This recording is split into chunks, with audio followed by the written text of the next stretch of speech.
Hello, hello. Should be live. Hopefully all the sound is good. I am going to have faith in my pre-checks for once, hopefully. It has been a while since I last streamed, and it's also been a little while since I last progressed the MSQ. My life didn't get any easier since the last stream. The rewiring of my house continued on for a little bit. It got extremely hot in the UK, not to everyone's standards, but to UK standards it did, which, since I have zero thermoregulation, has made me extremely tired and unwilling to do much for any length of time. And 2 days ago I also got a new kitten, which is very, very happy news. I lost my previous cat a few years ago, but she's in the process of kind of settling into the house, so I'm trying not to overwhelm her by giving her too much attention. So giving her lots of little bits of attention and then leaving her alone for a bit. So I figured now was a good time to just get a little bit of a stream in, make some progress on MSQ, and then I can waste some time on the Moogle event in a few days. Because that is my my wheelhouse. As you can see, I did spend more cash money on outfits because this outfit is amazing, and then I dyed it to look like a badass. And the only other things I've really done since this is basically Wondrous Tales, knocked off a few unsynced events. I think I did the Rathalos unsynced as a white mage, and I finally got the extreme of Thordan done as well. I just wanted to get them out of the way, see if I could get them out. I think I already had the Thordan mount anyway, I'm not sure. Anyway, time to progress MSQ. Venat was being sus as fuck last time. Like, the predecessor to what is apparently my previous life. Still hate the Asm thing with a fiery passion. Throws me out of the story still. But I'm trying to pretend it doesn't happen. And then, yeah, I'm guessing this is going to lead to her doing something dumb for the right reasons. I don't know. We'll see. Let's talk to Venat. This tower and the one further along are both part of Peripatia Crystalline, the facility where they archive all of Elpis's observational and testing records. Despite how they appear from the outside, the interior is actually a vast area of magically interconnected spaces which, whilst fascinating, is not the reason we are here, is it? I shall cut my architectural lesson short and see what those two archivists have to share. If you could find someone to speak with over at the other tower, I shall join you there anon. Also, I have changed my hotkey for my mount, because it was incredibly difficult. Hello. What do you mean up the tower? Oh, is it up here? It was incredibly difficult to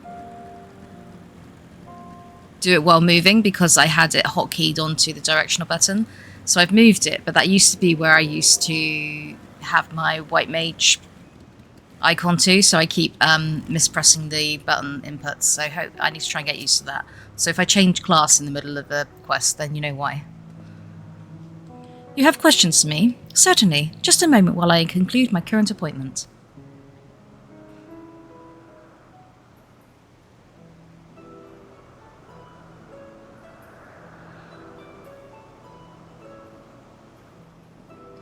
Indeed. So if you could provide a comprehensive log of those behaviours, we should then have sufficient data for our official records.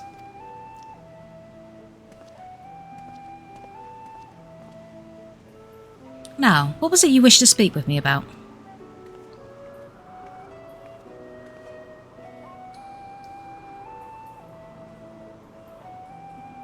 The Chief Overseer's personal research project, and by that I assume you mean Metion. Such undocumented studies are difficult to track. After all, hardly a day goes past without seeing a researcher trailed by one creation or another. I'm afraid I cannot tell you exactly when Metion appeared, only that she now spends much of her time at Chief Hermes' side. Although, I do recall an interesting tale my dearest Galeen shared with me.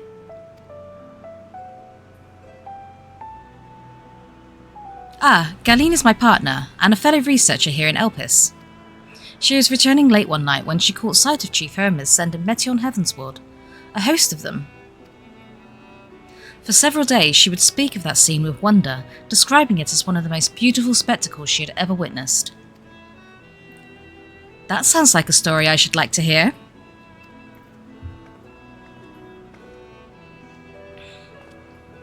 Mistress Vanat, I thought you had already returned to the surface.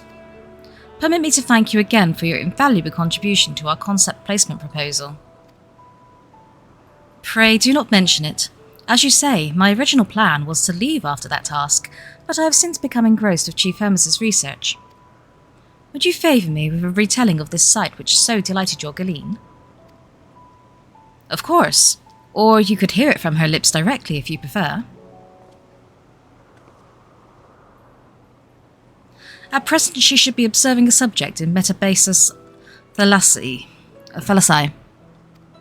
She does enjoy her time there, watching the sea creatures hunt and play, gazing upon the salty waters of the world's oceans, recreated in such sublime detail. I imagine you must find similar joy in indulging your boundless curiosity, Mistress Vanat. Even though such pursuits must continually and regretfully delay your return to the star.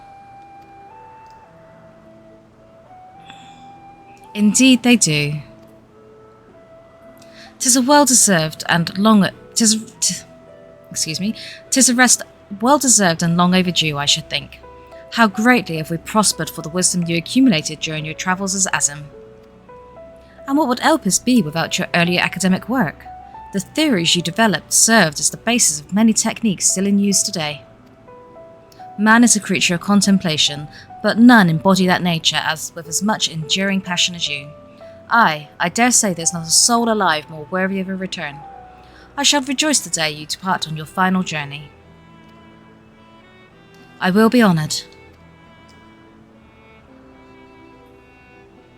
Well, shall we take this opportunity to meet with Galeen in person? Then allow me to reconfigure the door to the archives here. It will take you up to the Skyway and spare you the need to avoid hostile concepts on the ground. That would be most helpful. Thank you. Yes, fast travel.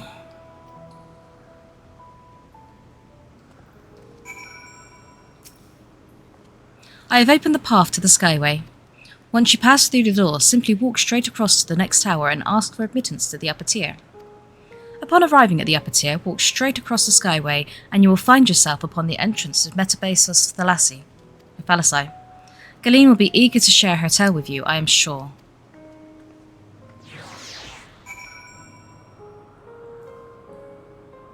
Now, the most important bit is, does this give me more access to crafting and gathering materials? Because I am at a standstill. And this is obviously the most important part of the game to me.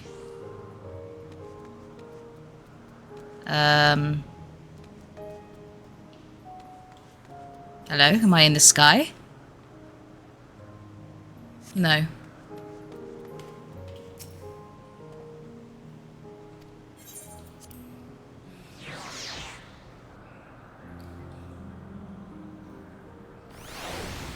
Aha! Oops. What's the view like?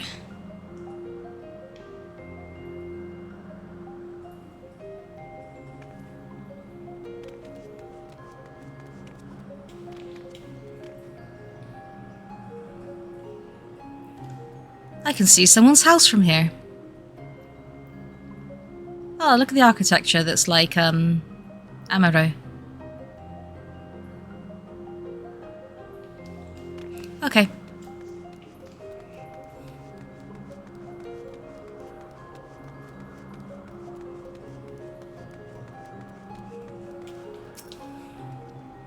Mistress Vanat, just passing through? Then allow me to prepare the path. If you need further assistance, there is always an observer or two out on the upper Skyway.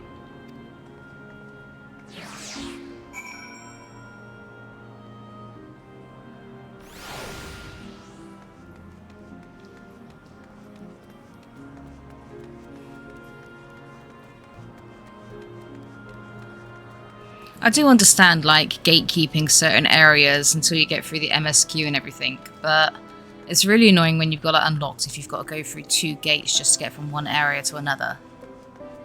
Although I suppose if I unlock flying it might be less of an issue, but...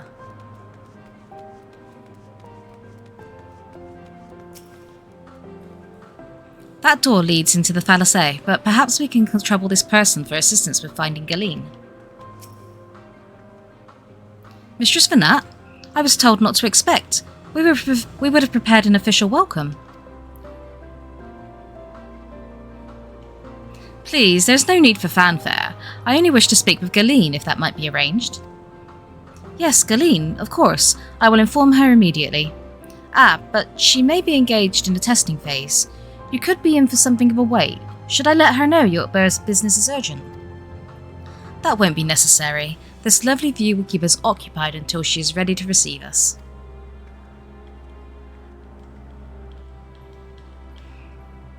Oh, unless this doesn't give us a new area.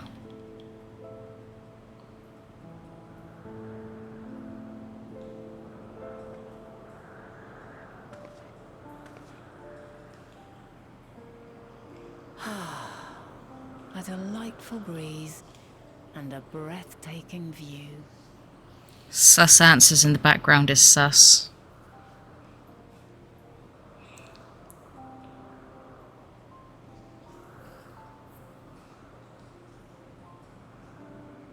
What is it like in the future?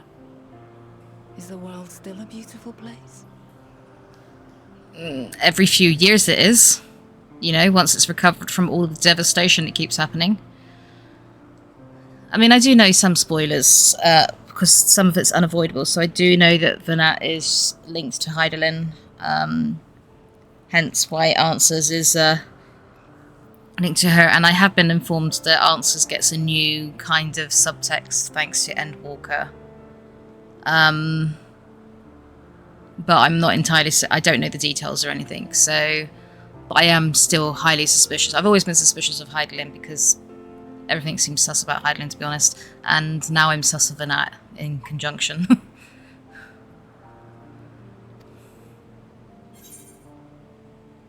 As beautiful as ever. Some parts, yes. Others, not so much. It's more beautiful here. Don't think it's more beautiful here. Some parts, yes. Others, not so much. Let's go for that. Because it's an evolving world, you know.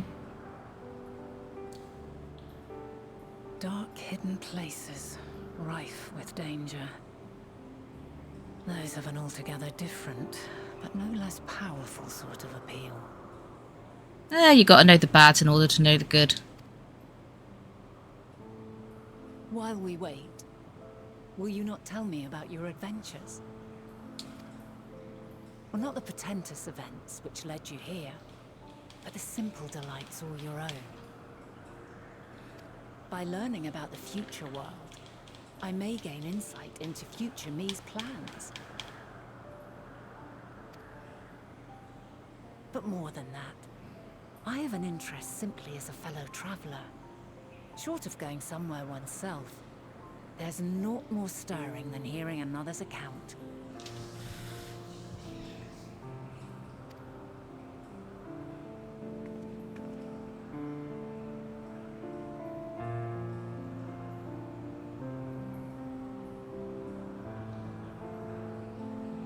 Girl, don't tell her anything. First rule of time travel. Don't be dumb.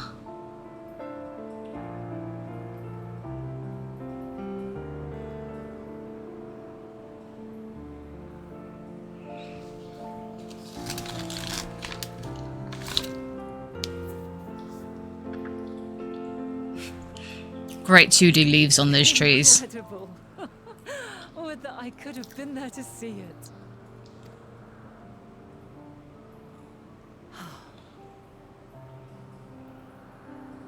Yours is a harsh and unforgiving world. Yet in spite of this, your brethren hold fast to their virtue. To know that the light of mankind's potential still shines, even in that faraway place, it gives me heart.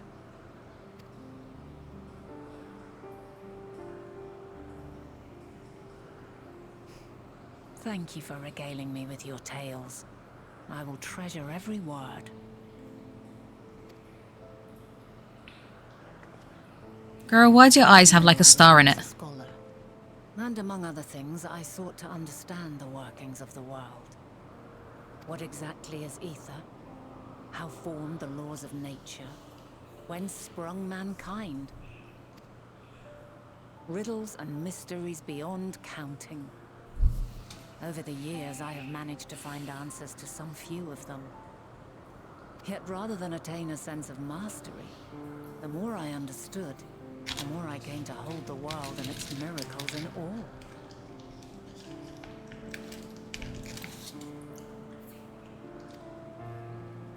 We too are miracles, each and every one of us, born of the warm breath of life that traverses the heavens, swirling through eternity.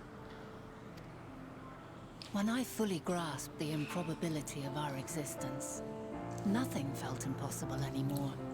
If it could be imagined, it could be done.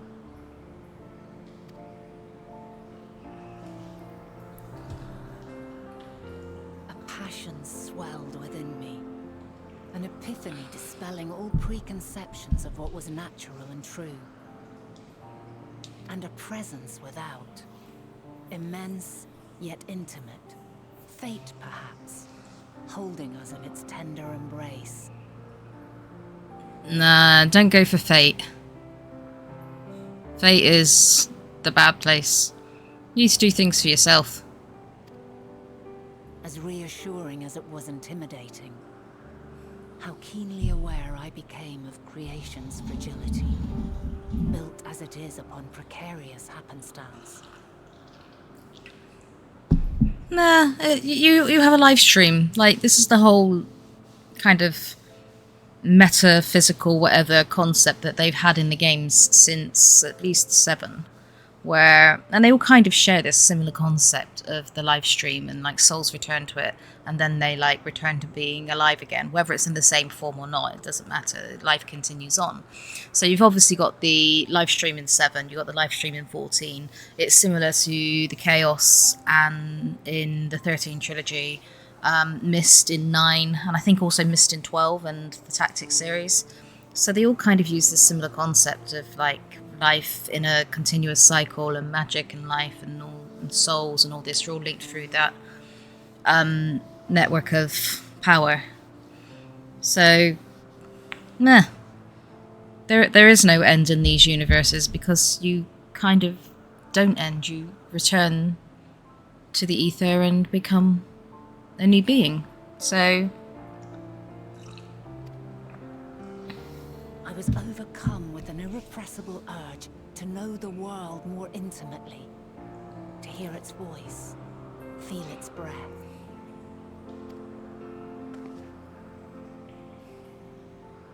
I ventured forth on a journey that very day, so very long ago now.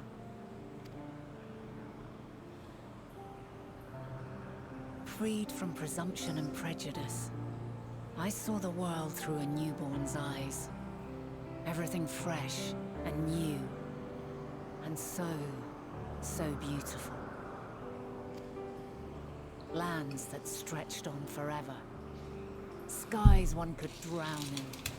The heartbeat of nature, silent yet strong. And amidst it all a people, beacons of light and life. Laughter that warmed my heart like naught else before.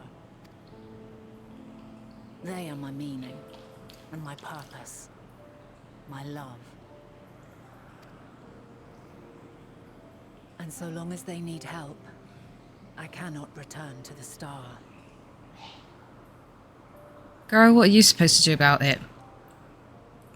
Do you think you're like some benevolent god that's kind of keeping watch over them and looking after them? Because that never works out well in the Final Fantasy story. It's always becomes overreaching. Perhaps my future self is still waiting for it.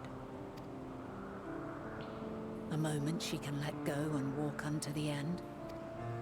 Safe in the knowledge that man will find his own way.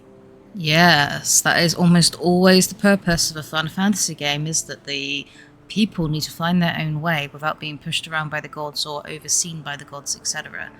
Because humans have free will, and free will is the most important thing, and free will needs to be managed by people in the society rather than like overseeing gods, because otherwise there's no point to it.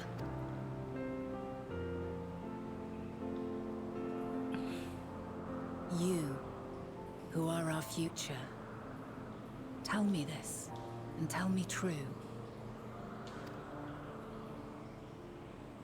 Has your journey been good? Has it been worthwhile?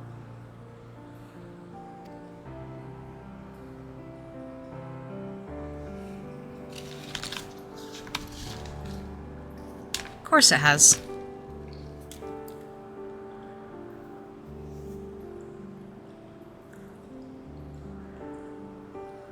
Pray forgive my lateness. My observation subject was rather irritable, and it took a while to settle it down. No need to apologize. Your work takes precedence. Besides, we had a pleasant conversation in the meantime. You're too kind. Now then, I'm told you wished to ask me some questions. Indeed. I've an interest in one of Hermes' creations. Meteon. You witnessed a host of them take flight, yes? I forgot that I'm pronouncing Meteon incorrectly. Sorry, all the Meteons. Oh, that! Yes, yes, I did. 'Twas in the dark of the morn. I'd left the Thalassai after nocturnal observation. As I walked along, I spied a bright light climbing high into the southeastern skies. Then, in an instant, it was gone. Like a shooting star, only rising rather than falling. But then another shot up, then another, and another. Intrigued, I made my way to the edge to investigate.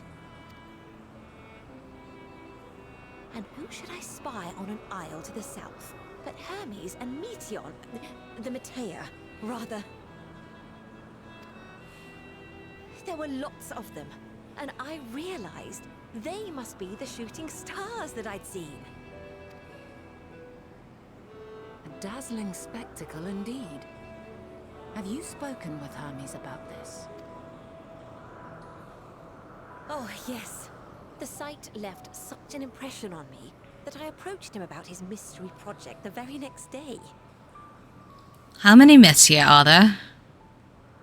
Alas, he said that he couldn't reveal anything just yet, that he needed to conduct further tests.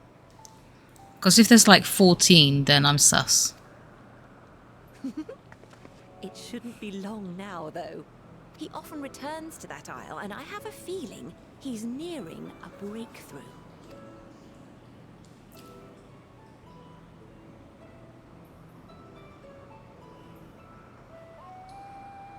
Splendid. We are likewise eager for the details. Well, that is all we wish to ask. Thank you for taking the time to indulge our curiosity. You're very welcome. It's always a pleasure to speak with other inquisitive souls. Oh, and will you be descending now? If so, I shall link the doors for you. Please.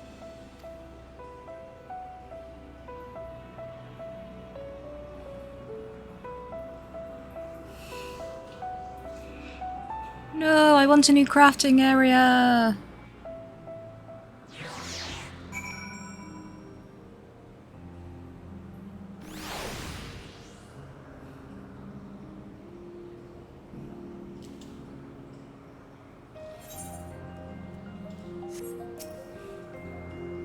So, another piece of the puzzle falls into place.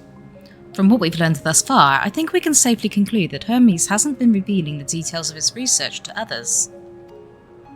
Which suggests that either someone will appropriate his discoveries and make use of them, or that Hermes himself will have a hand in causing the final days.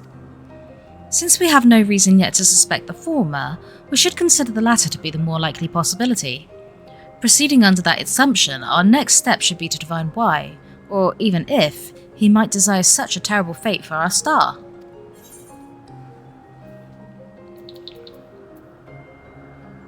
Lol.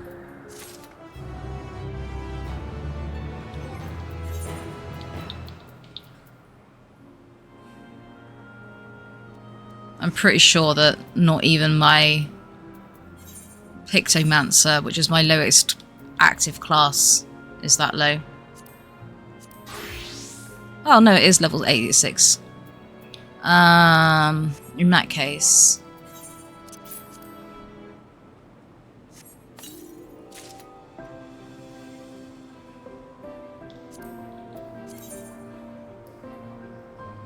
Wow, that's a lot. Okay, fine, equip. Oh, I wish I hadn't done that.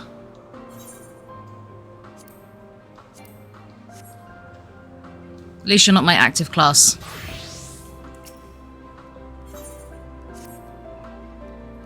I should like to visit the site from which Hermes sent forth the meteor, and if we are fortunate, we might find some hints of what drives this research of his.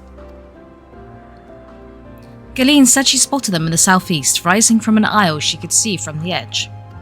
If we stand at that same vantage point, it should not prove too difficult to locate the isle in question. Let's take a look, shall we? Road trip.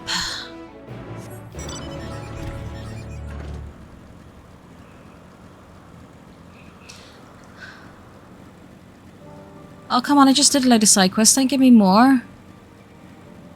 I don't like exclamation marks, so I did get rid of a load just before I started stream. I'll do those a bit later. Ow, my ankles.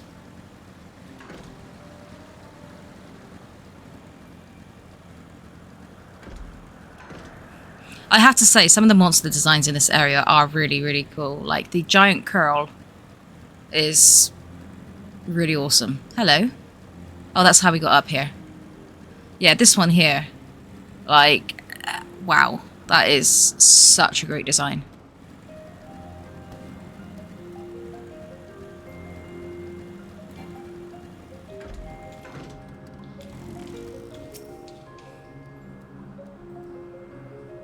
Surely it must be that isle over there then.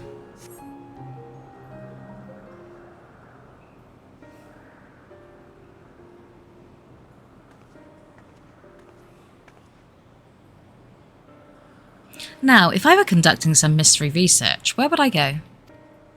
A basement. Ah, what about that one? Have you the means to fly? It is quite a distance away. I would, but you haven't unlocked all the ether currents yet.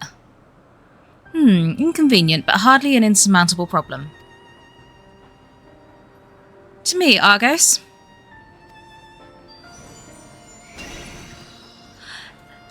Friendo! Hello! My friend, would you mind creating a double to carry Serenity here over to the island?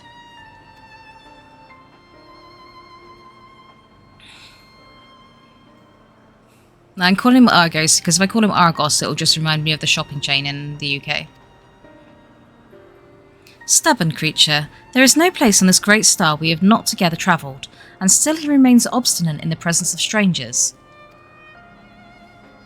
Argos has rather exacting standards, I'm afraid.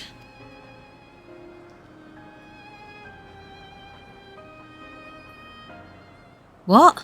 You've ridden him before? Ah, your before meaning my after. Not that confusing, that. Not at all confusing, that.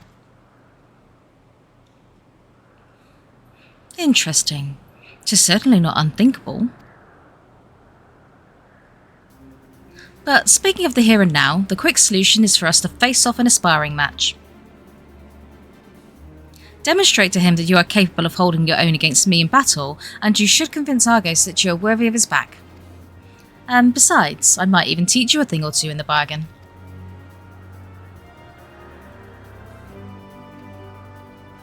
You seem doubtful, but useful lesson or not, it will certainly be a moment to remember. A memory of the distant past to cherish. I'm not sure if violence is the memories to cherish, but hey. What say you, traveller out of time? I will do what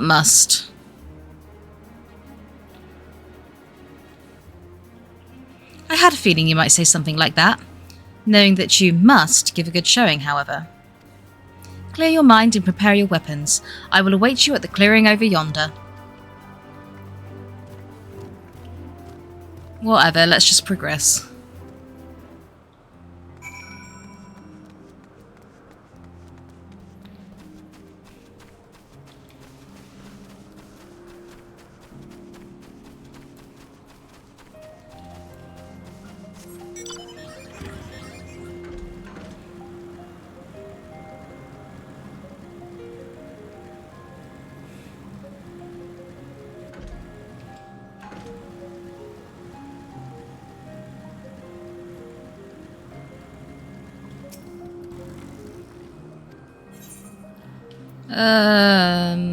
Yeah, sure, whatever. I haven't fought seriously in ages, so I'm probably gonna get my ass kicked. Let neither side hold back.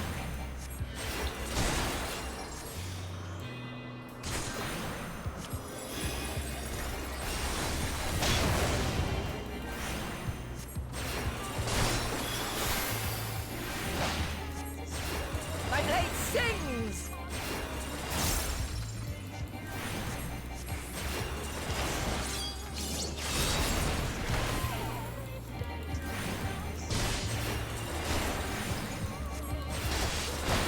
Oh my god, look how much HP she has.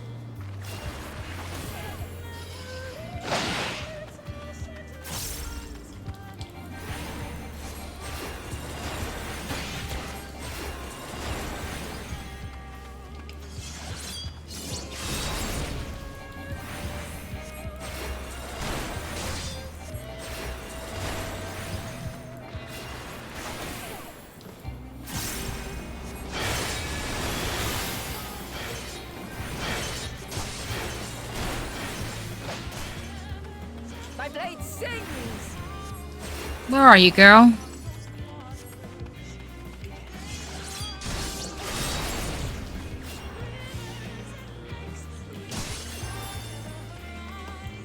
Impressive. I shall have to try something different. Okay, what does your mantle do?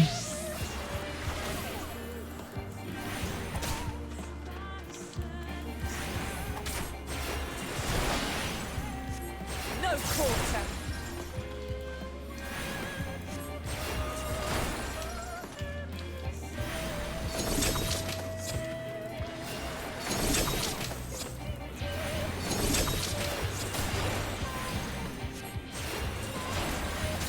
Have a taste.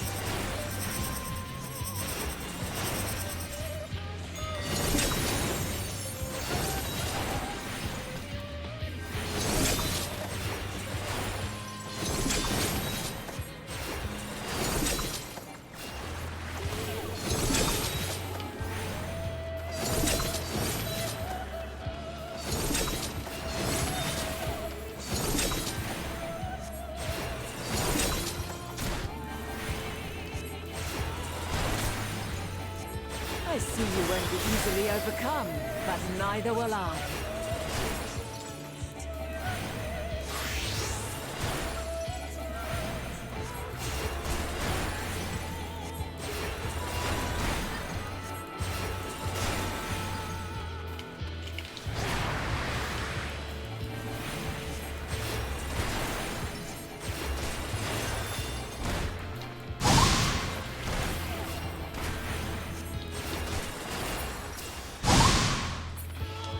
Prepare yourself.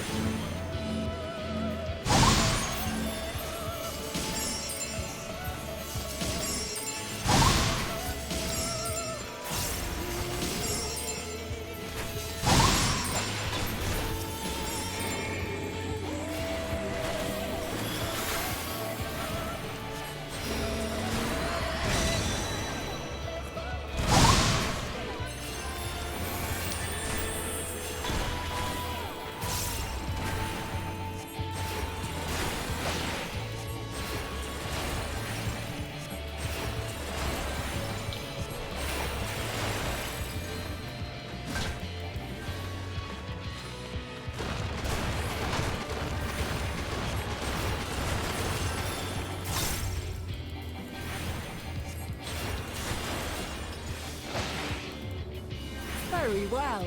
Let us move to the final trial.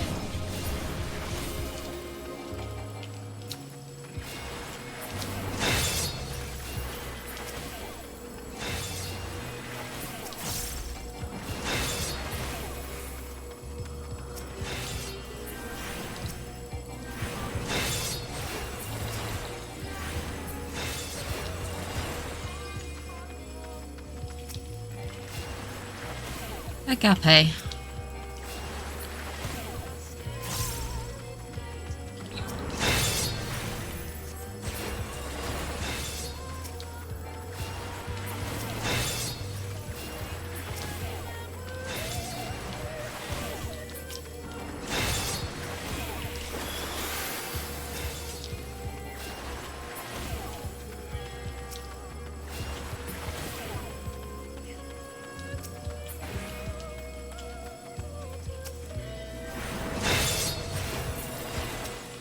Oh my god, girl.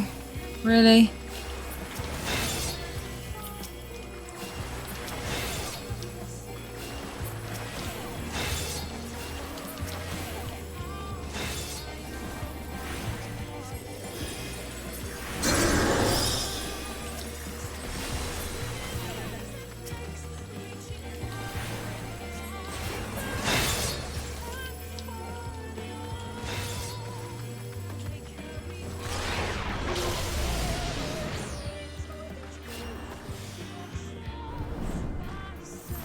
Break your chains, shed your burdens, and show me your strength of will!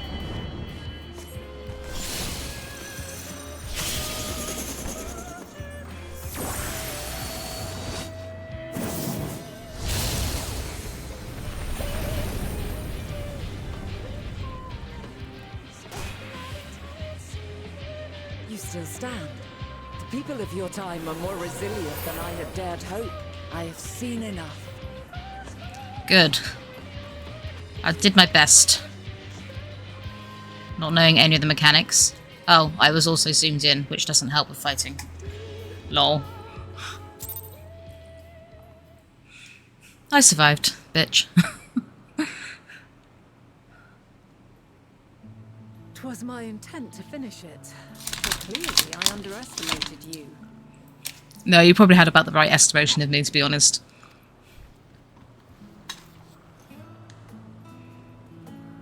One would think I never learn. I made the same mistake with Azem when we first sparred. Despite being less than half my age, her strength was astounding. As is yours. 'Tis plain you have weathered considerable hardship. Far more even than your tales would suggest. I mean, I am a little bit over-leveled. It seems we have both learned much on our journeys.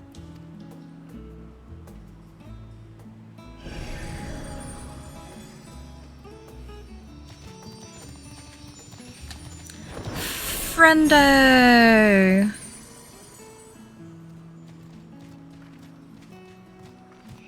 Oh, and that's why Friendo was happy to give us a lift on the moon. I dare say he is warmed to you.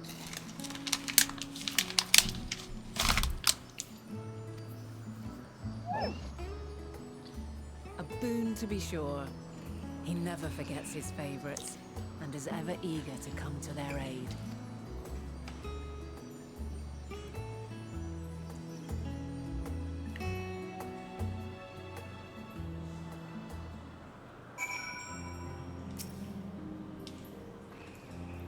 Argos will soon have us standing on the very spot where the meteor made their departure into the night sky.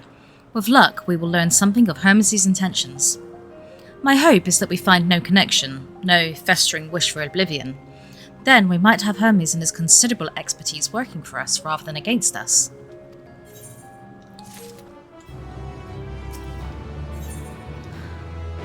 Banat has Argos and his double at healed. Let us move over to the edge before mounting, shall we? That will allow Argos to catch the currents rising up from below and give us a smooth ride over to the isle. Or you could just let us get the ether currents and then I could fly myself. But no, that's too much, I guess. Oop.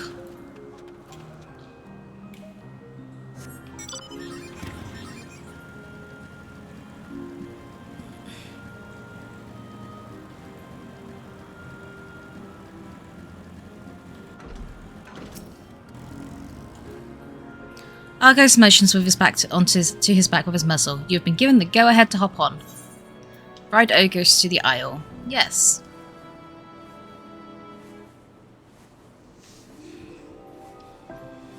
Isn't this pleasant? Argos certainly seems to think so.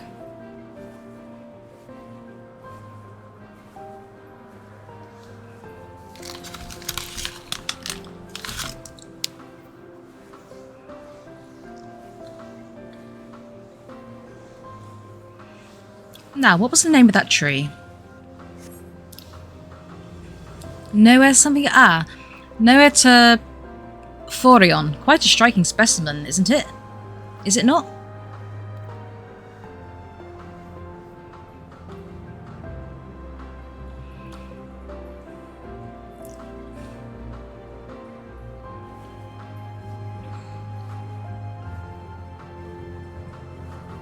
Brace yourself for the landing. I wouldn't want you tumbling off at the last moment. You discover a new location. But can I gather materials here?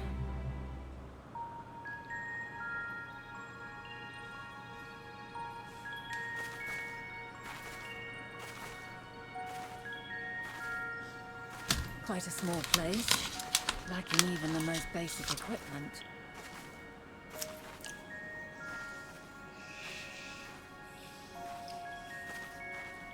The present may yield no clues, but we may yet try perusing the past.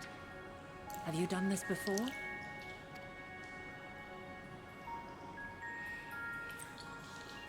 Investigate shit for no reason. Control the power freely. Worry not. I shall assist you. Come and stand before me.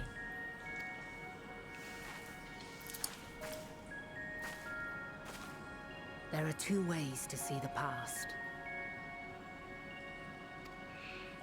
The first entails peering through the walls of the soul in the moment a subject is recalling a memory.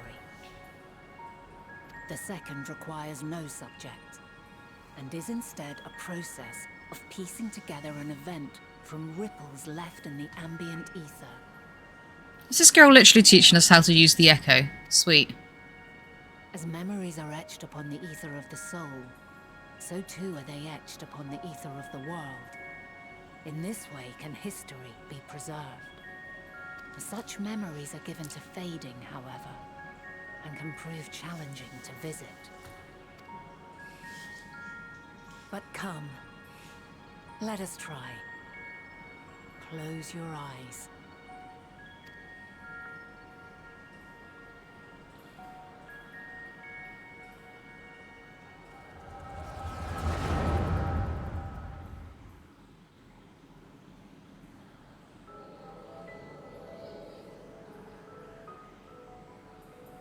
All units fully functional and proceeding on course towards their respective stars. Estimated time to completion of survey is 108 cycles. Well, 108 is always sus because that's like an important Buddhist number. End of status report. Severing connection with shared consciousness. So there's normally meaning when it's used in Japanese media.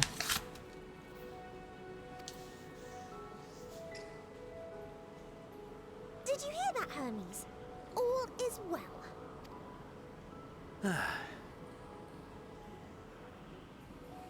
Yes. Good tidings at long last.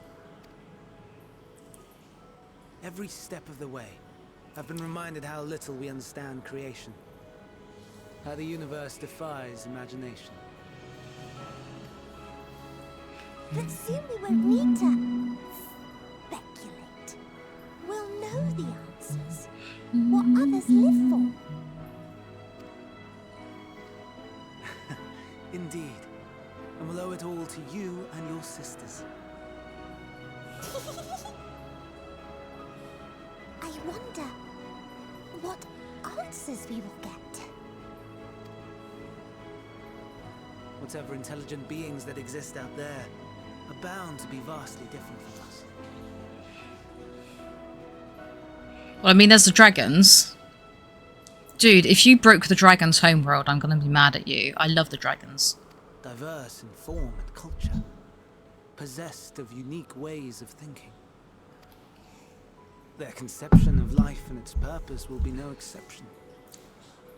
Completely and utterly unlike ours. Utterly unlike... How?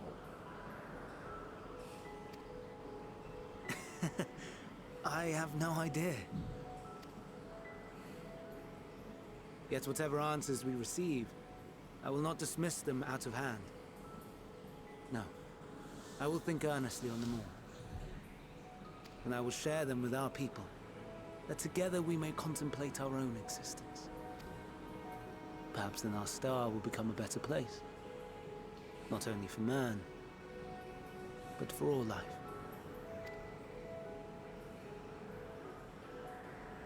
Meteon, though I gave you wings to soar the heavens, I did not teach you how to walk the earth. So loath was I to bind another living being. In the course of your long journey, you will learn from those you meet. Learn to walk and run and so much more. And when you return, older and wiser, we will have a celebration to mark your homecoming and coming of age both. Or will there be apples?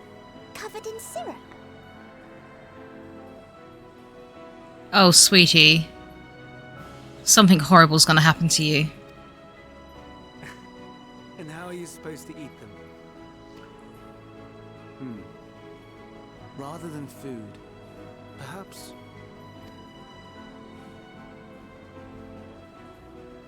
a flower. Yes.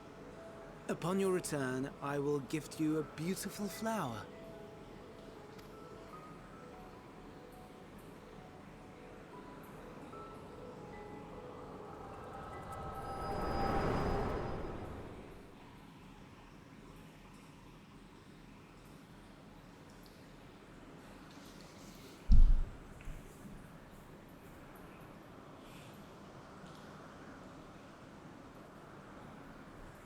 So, what is your opinion? Well, I mean, his intentions don't seem bad, but, like, potentially he kind of vivisected the universe to try and find the meaning of life, so who knows? Hermes wouldn't wish for the final days. Hermes is a gentle soul, and yet I couldn't say just by this moment alone. I'm gonna go for that one.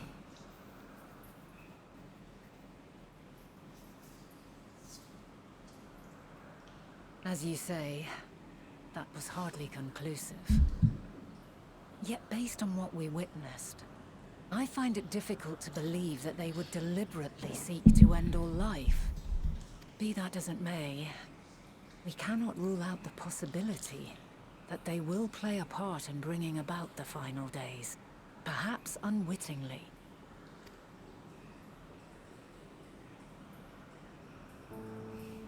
In light of this, I propose that we reveal your tale to Hermes himself. If he does not wish for the final days, as we believe, he may well join us in pursuing a solution.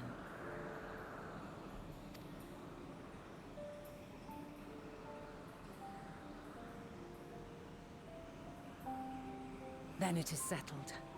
Let us seek out our friend with all swiftness. 'Twould not do to let such a pure soul be blackened by tragedy.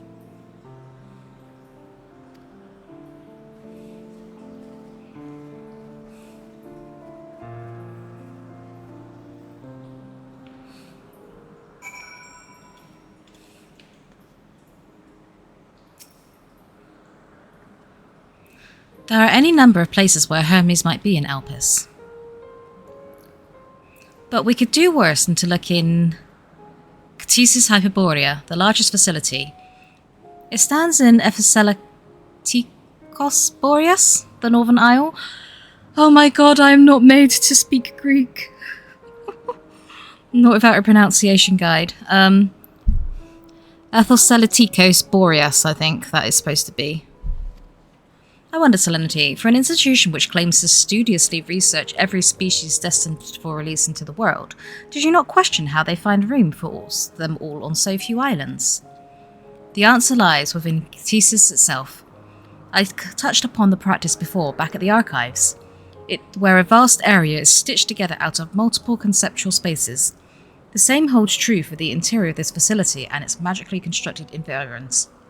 So, it's a TARDIS. It is there, within those sprawling habitats, that the Chief Overseer and most of Elpis' observers conduct the bulk of their work. Come, the simplest route is via the news north of Poeten Oikos.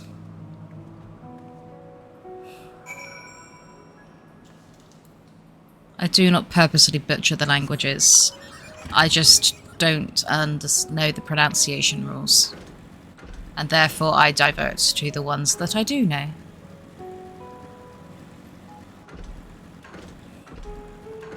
Let me up! But I do make an effort.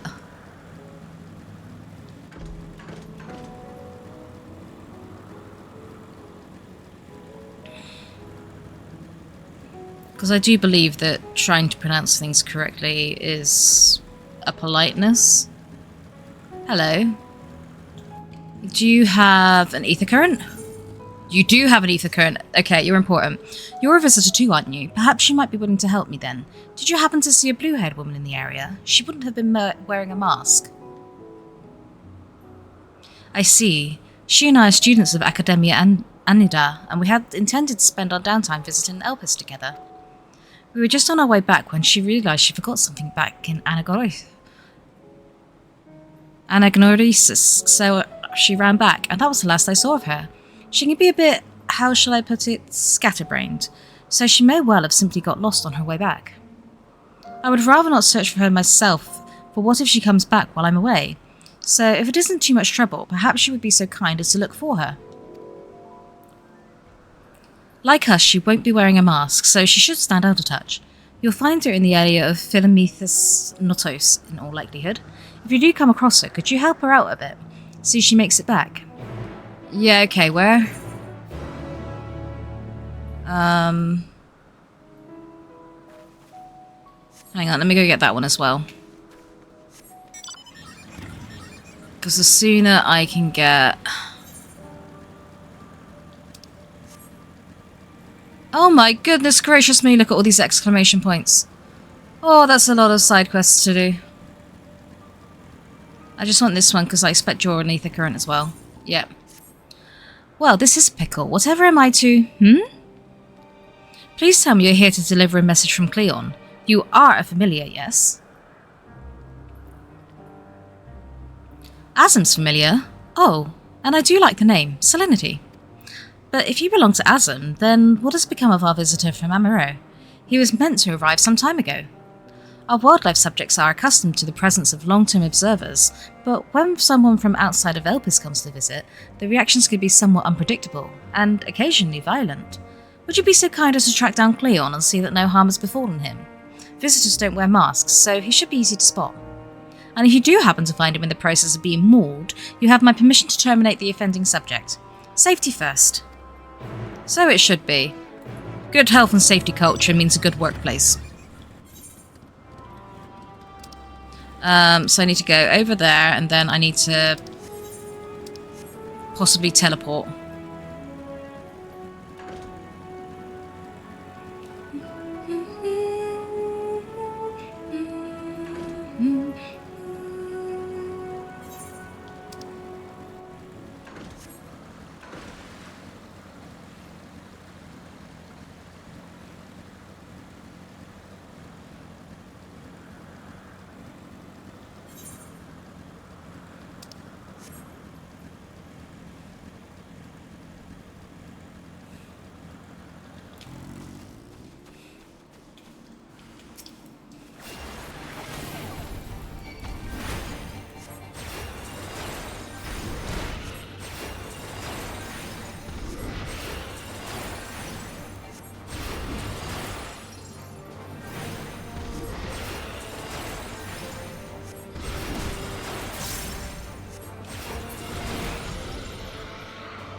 Thank you for taking the initiative. I wasn't sure about the etiquette of destroying a creature under observation. I'm Cleon, recently arrived from Amaro. I assume Maria sent you to fetch me. Or Myra, so I say. I see. Well, we had best not keep her waiting any longer. Fear not, I will avoid upsetting any more of the local inhabitants. Cool. Where do I get the other girl from? Ah, over there.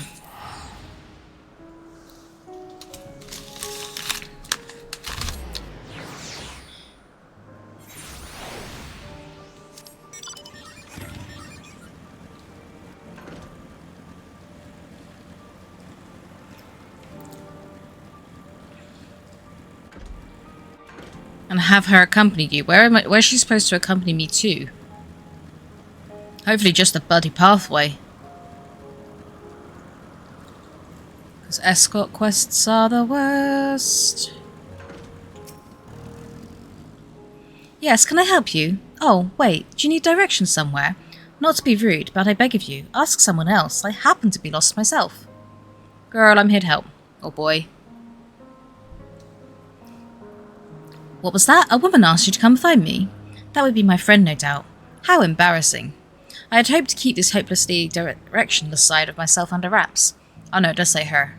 I feel terrible leaving her like that, but I'd clean forgotten a task from one of my professors. I rushed back to collect the item I was asked for, which I found thankfully, but got rather turned around when attempting to return. But don't you worry about me, I'll be just fine on my own. Now, if I'm right, then following this road east will lead me to a teleporter. I know. I've business with your friend anyway, I can escort you.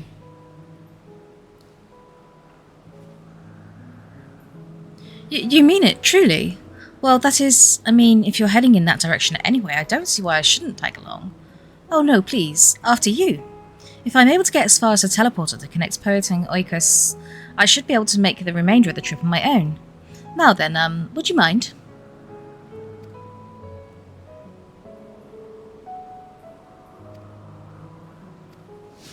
Cool, let's go.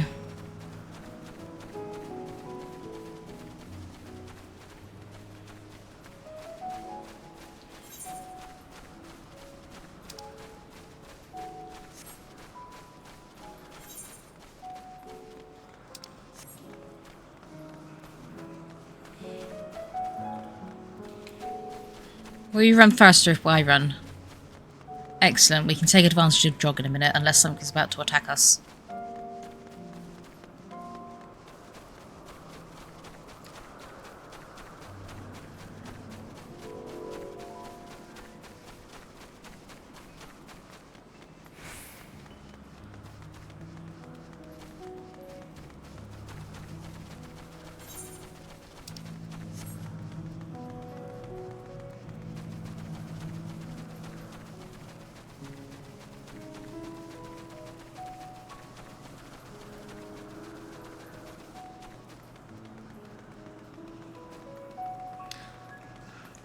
I've been doing some Pokemon hunting in Scarlet and Violet since they now actually work on the Switch too.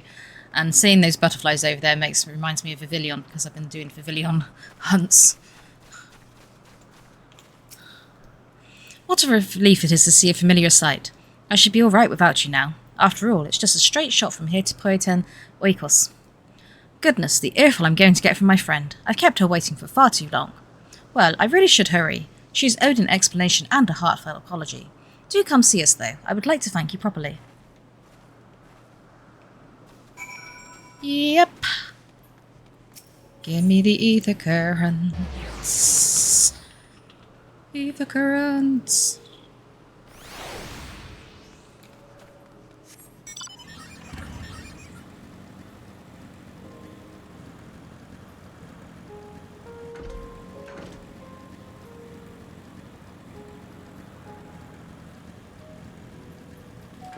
Ha ha ha ha.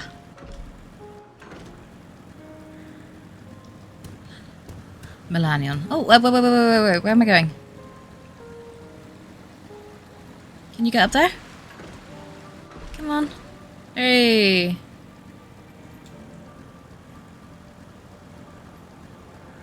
Oh, over there. Oops, missed. Gimme. Thank you for the help. Truth be told, when my friend first dashed off, I'd assumed it was because she forgot an assignment for Mitron. Lo and behold, I was right. We are studying the worlds of Mitron in Academia Anida, learning all we can about the engendering of aquatic life from that self-same master. Honestly, though, I have no idea why Mitron would ask me to procure a flower of all things, and one that's still undergoing testing in Elpis. It's very beautiful, yes, but what has it to do with ichthyology? Ichthyology. Oh my goodness gracious me. Ichthyology. Fishing. Well, nothing, but that's the point, surely. It must be intended as a present. One meant for Logorith. Mitron is hopelessly enamoured, as we all know. We do? Well, this is certainly news to me. Though, now that you mention it, I suppose I have seen sparks between them. I wonder why I never noticed before. That settles it. We need to hurry back and begin an in-depth observation of their romantic entanglements. I can't believe I've wasted all this valuable research time lost among the trees, and I would have wasted even more if not for you, good lady. They have a shipping agenda to get onto now. Now that my friend and I are together again, we can get back to the Academia and deliver the flower to Mitron before it wilts. Ah, but before we rush off, a reward. You certainly deserve it. Gimme! Have fun with your fanfic.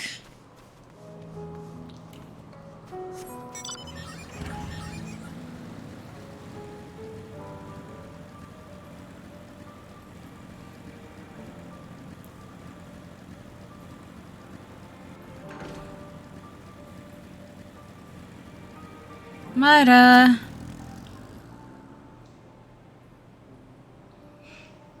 Serenity, thank you for seeing to the safety of our guest. Indeed, my hesitancy to act would have ended poorly had your messenger not been there to shield me. And I'm certainly glad she was. Now, shall we proceed to the business of the day? I believe you had some concerns regarding your personal creations. Yes, as embarrassing it is to admit, I was worried that the concept I registered with the Bureau of the Architect may not be fit for release into the world. Oh, you needn't feel embarrassed. You wouldn't be the first visitor we've had who's expressed difficulty in helping their children leave the nest. We can look in on them right now if you like. I should like that very much, but I do have one request. When you swooped in to rescue me from the beast, I was treated to an impressive display of battle prowess. An entity with your strength and instinct would be the perfect candidate for evaluating the worth of my modest creations. The creations don't have to be strong to be worth it, you know. I must insist that you join us. What a fascinating notion. Yes, I quite agree with your assessment. Then we all go together. Whenever you're ready, Serenity. Does that mean there's a part 2 of this quest? I only care if there's more ether currents. That doesn't look like an ether current, so I'll come back to you later. That way.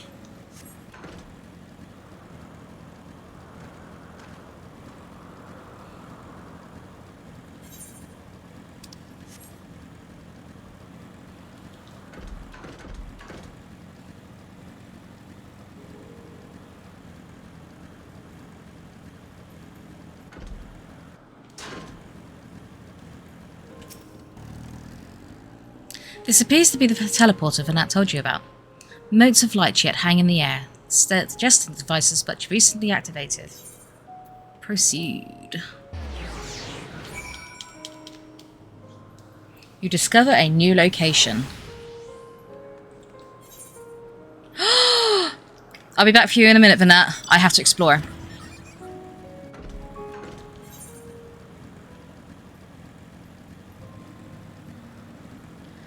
What can I see here? Oh, not a lot. But...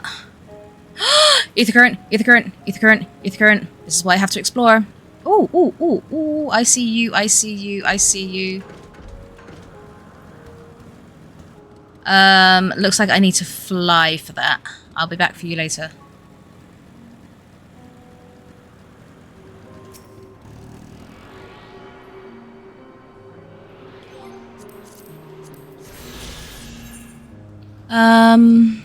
Oh, one more. And it should be one I need to find, so let's have a search. Ctesis Hyperborea, I've definitely seen that name in possibly the collection log.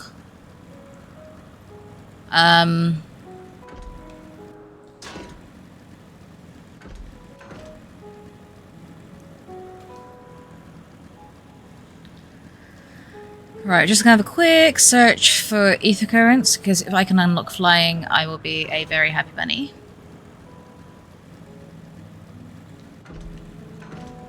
Come on.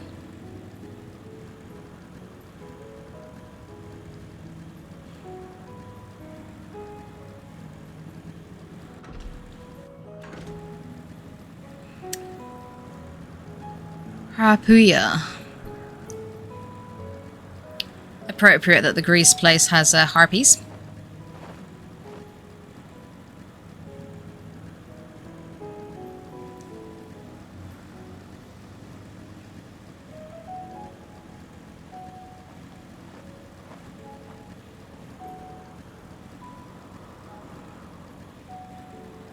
Actually, now that I think about it, a lot of the monsters have been very Greek myth based. So you got the harpies, there was the what the hell are you?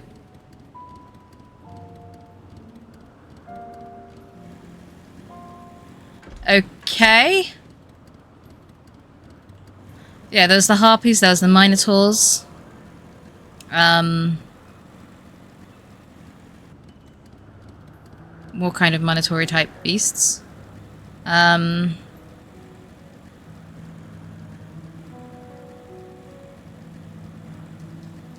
suppose butterflies are connected to the Greek myths through like Pandora's box.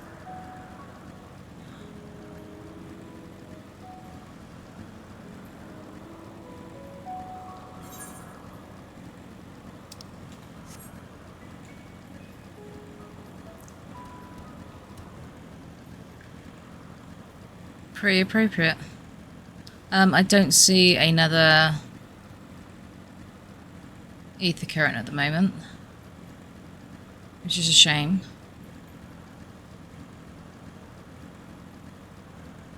So, Fanat, where did I leave you to? Over there. I suppose the final ether current could be in Ctesis Hyperborea, or whatever it was called. So...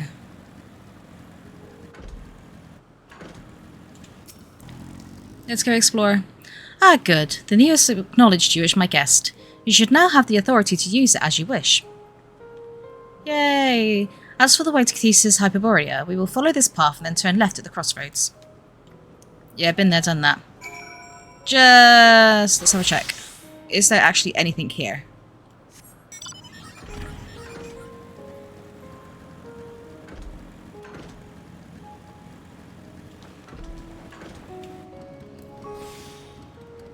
No.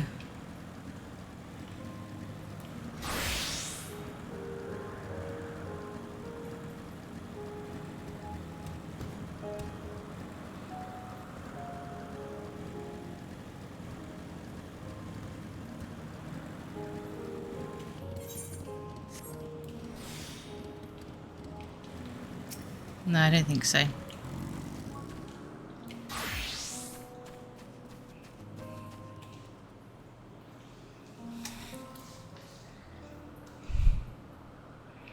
With its Gothic theming that we've associated with them so far. Here we are, the grandest research facility in Elpis. We should head inside and ask after Hermes' whereabouts. Is this going to be like that horrible place in Old Charlian? Hermes is at another facility, as we have just discovered.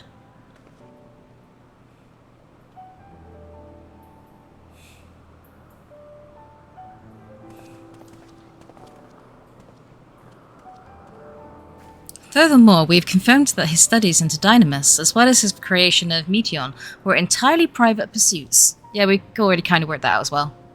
No one else we spoke with appeared to possess the chief's depth of knowledge on the subject, and neither did we hear any tales of stolen research. Which means that if Hermes himself harbours no desire to bring down an apocalypse, then he might be recruited to help prevent one. Or so saith the illustrious Emmett Selk.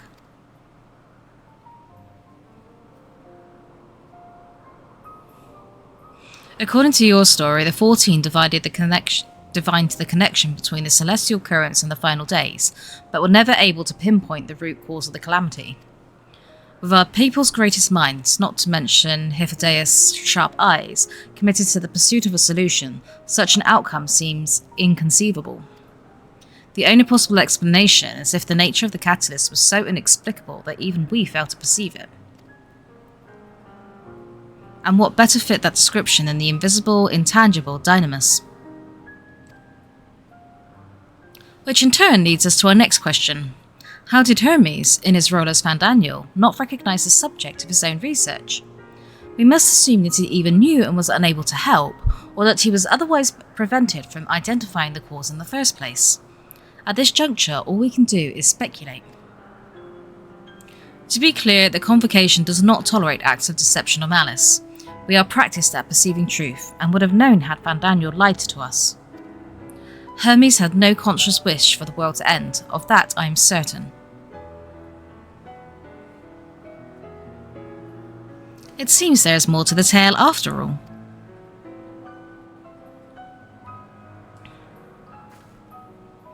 We conducted an investigation of our own, you see. Yes, give me access to the new area.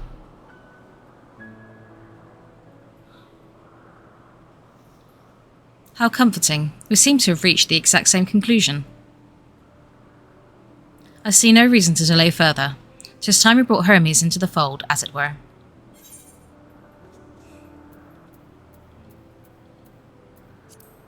I don't think he'll want the thank you.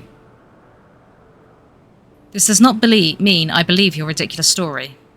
But as Emmett Selk, I have a duty to examine any potential threat to our existence, no matter how ludicrous or personally offensive I may find it.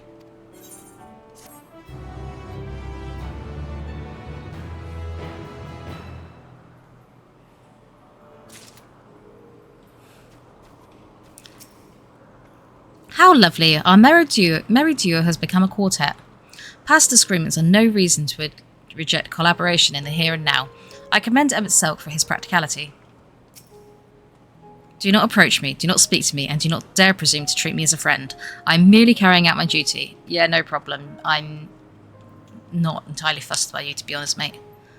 Hyphodeus is eager to find Hermes. I think the time for leisurely exploration is past. If I might have a moment to adjust my vision. Do you need to pull out your glasses? Oh, there he is, on the next aisle over. Meteon is with him. But I want the new area! Hermes appears to be in the midst of an observation study, but I suggest we hurry over before they venture elsewhere. Head straight down the path. We can teleport to Mesopsis Euros from the device at the bottom of the slope.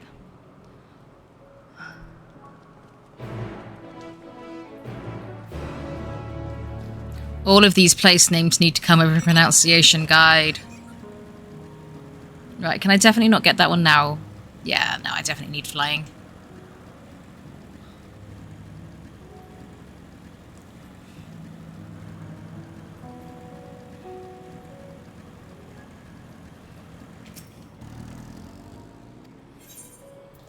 Proceed.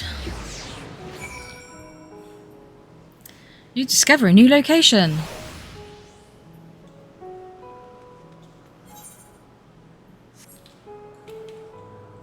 Oh, maybe this has got the final ether current. Sorry, squad, I'm on a search. I will get back to the plot soon. Oh, a kind of like plant hydra. Venus flytrap hydra.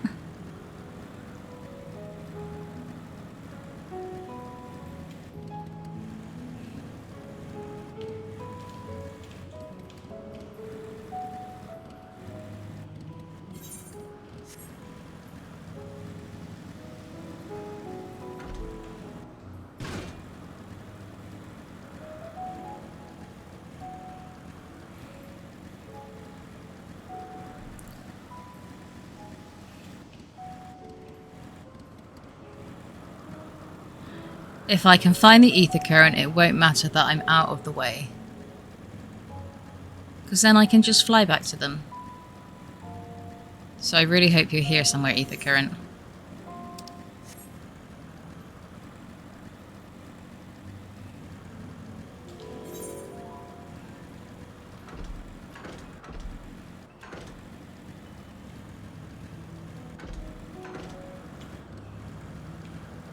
Okay, I had to go up.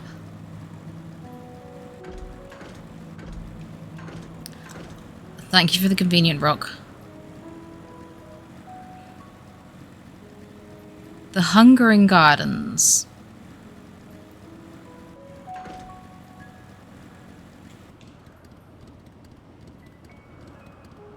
I don't see an ether current. Oh, are you up there?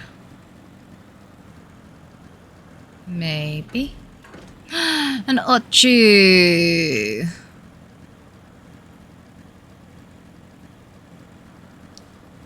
You discover a new location. The Hungering Gardens. Oof! Mobile Marquis?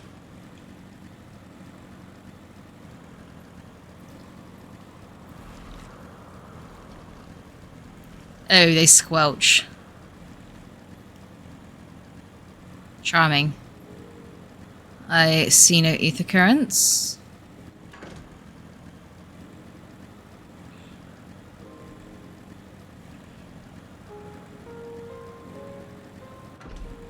So, let's see if I can get over there.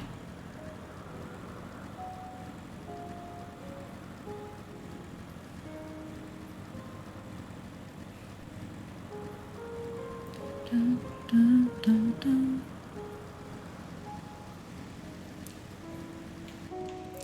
Leth, as in the river.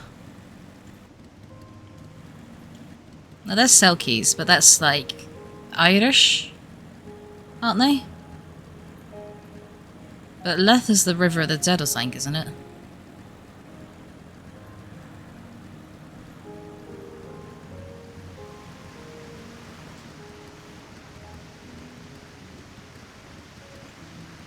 No, that's a monster, not a ether current.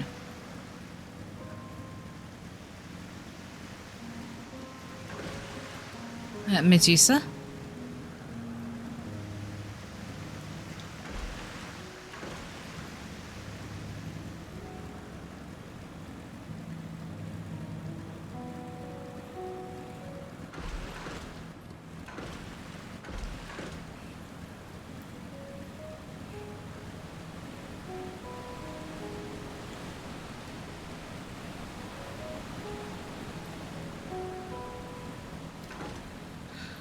I just want an ether current.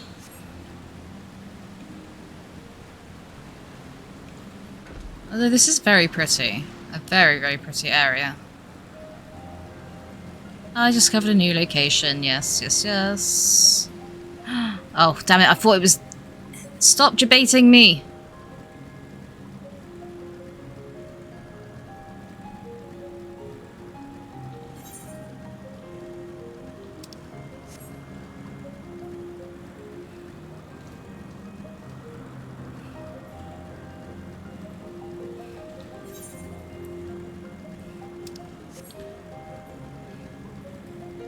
This is like the last bit of the zone. If there's no ether current here, then... where the hell is it hiding? Unless I've just missed it. Which isn't impossible.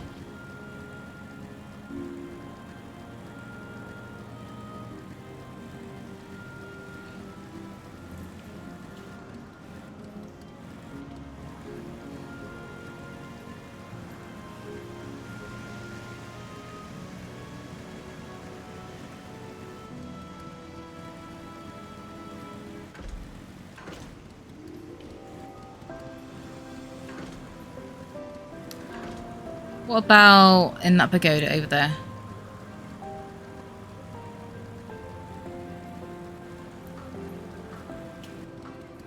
If I was hiding an ether current, a pagoda might be the place I would hide it.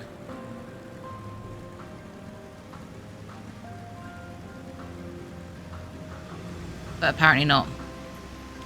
Damn it. Fine, I guess I'll do the quest and hope it shows up on the way. Actually play the game, I suppose.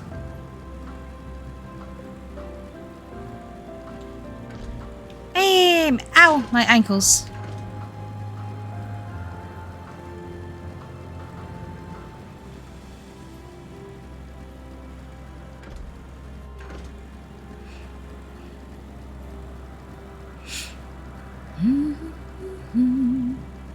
Unless it was down here. I didn't actually have a proper look.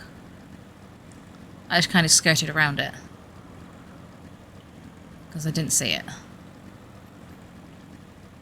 But no, I don't think it's here. Damn it! At least I completely unlocked that area.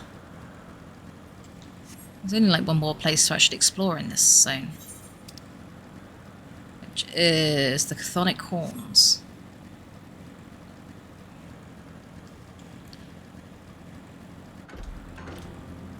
Squad! If you can take me to the Ether Current, that'd be nice. They are close by, within the Hungering Garden. That would be the circular enclosure you see just up ahead. Well then, Selenity, make yourself useful and bring Hermes out here to us. If I were to go, he would assume I was only there to press him on the Fandaniel matter. Of all of us present, you stand the best chance of convincing him to put aside his work for the moment. But the curations there are not exactly... then again, perhaps Selenity can handle them. She did survive a bout with Vanat after all. Off you go, find Hermes, but do be prepared to come to blows with the garden's denizens. Yeah, I'm over-leveled, so they probably won't notice me. Dun, dun, dun. Bum, bum. Oh. Unless they force it by quest.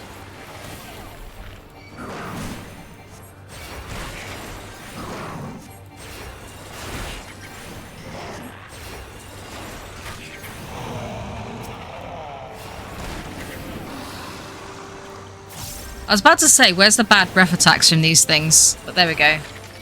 Worse breath.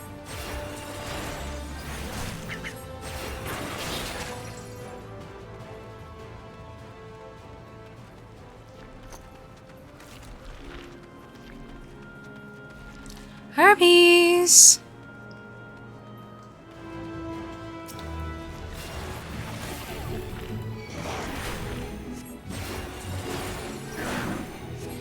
Here, Hermes, Hermes.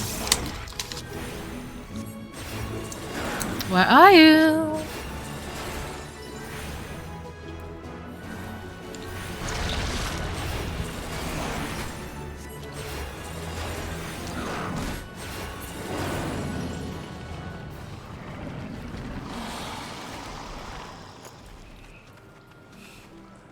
Or do I just need to keep attacking these things until...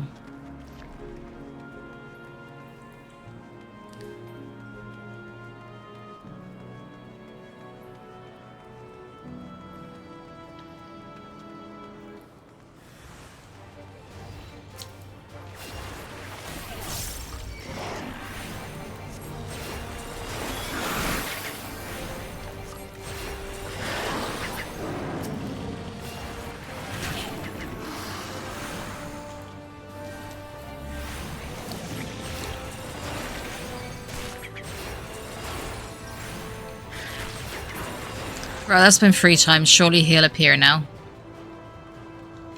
Rule of 3.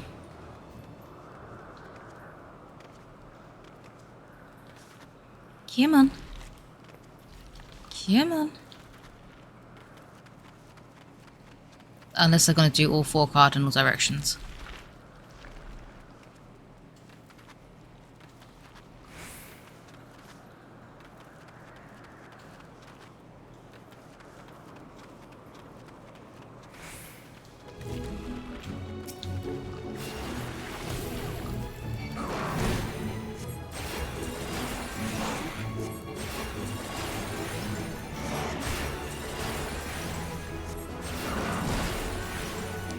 Hermes, stop being an asshole and just appear already.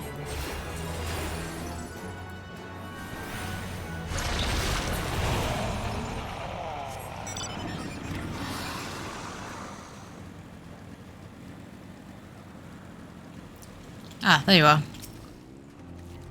Serenity, what are you doing here? I thought you were keeping Hyphideus and Emma Selk company. An important matter, and unrelated to my decision on Fantaniel, you say? Then yes, I will come, as soon as my work here is finished. It will not be long, I promise. But you should really wait outside the garden with the others. This is no place for idle exploration. Come with me, Tion. Convince him. We're taking notes, we'll talk later. You needn't be concerned for our safety. Meteor and I are protected by a ward, which conceals our presence from the creatures. Yeah, right.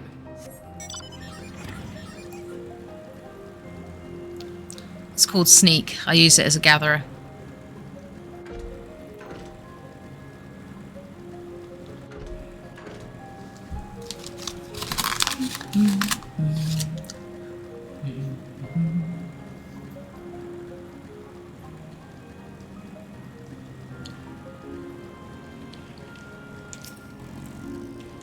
I was prepared to sweep in if need be, but 'tis clear you have faced your fair share of monstrous opponents. What is that ghastly odour? Excuse you, I avoided the breath attacks, thank you. You spoke with Hermes then, and were briefly entangled with the denizens of Hungering Gardens as, well, I see, or should I say smell. I cannot speak for certain Convocation members, but I for one am impressed with your fortitude. Well done indeed. Now that you've convinced Hermes to confer with us, let us pray that things will soon take a turn for the better. For as fascinating as it would be to meet the Emmet Self who would recreate Amaro in the depths of the ocean, I think it best for all concerned if such tragic events never came to pass. Be it in our future or your past. Assuming yours is not truly written in stone, naive hope that is, I don't want to change the past, thank you very much. That seems like a really, really stupid, dumb thing to do. Why am I having to get involved in this? That sounds like a really, really bad idea.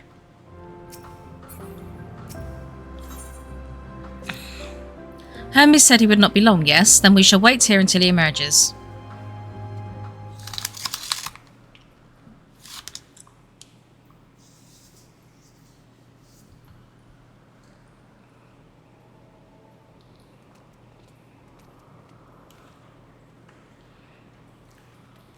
My apologies for keeping you waiting. I understand there is a matter you wish to discuss. Aye. A matter of the utmost gravity, if one can suspend disbelief. Go on then. Tell him what you told us. Who you are and why you came.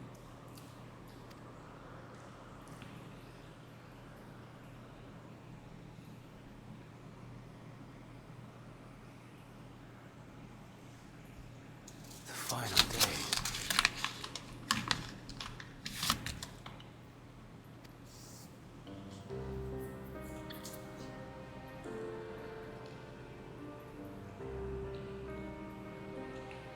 The phenomena observed during these star-encompassing calamities is likely the product of a dynamis reaction, and none is more versed in the applications of this energy than you, Hermes.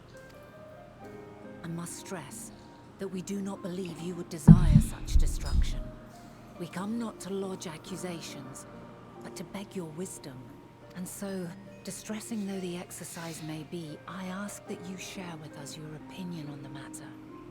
On the assumption that our visitor's tale is true. Even you, Vana.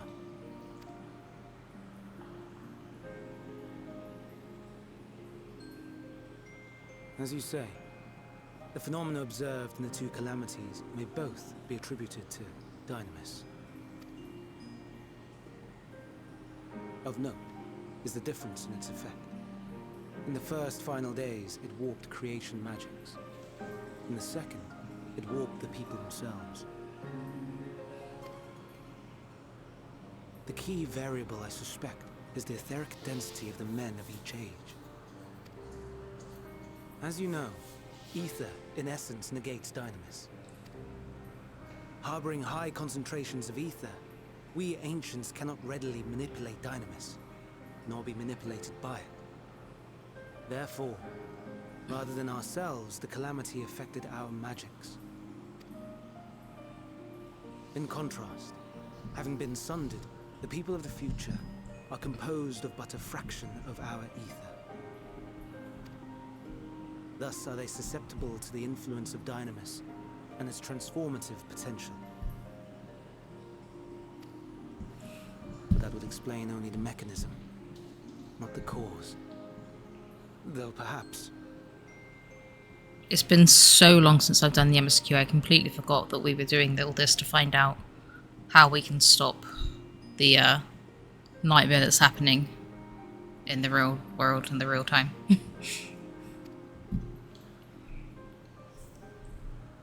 What is it? Even should it be a hypothesis, we would hear it. Dynamis is an energy put in motion by feelings. Feelings for which there must first exist a source. A source to which the victims must be attuned. One that harbors the self-same negative emotions. Elsewise, it could not be the agent of such extreme change.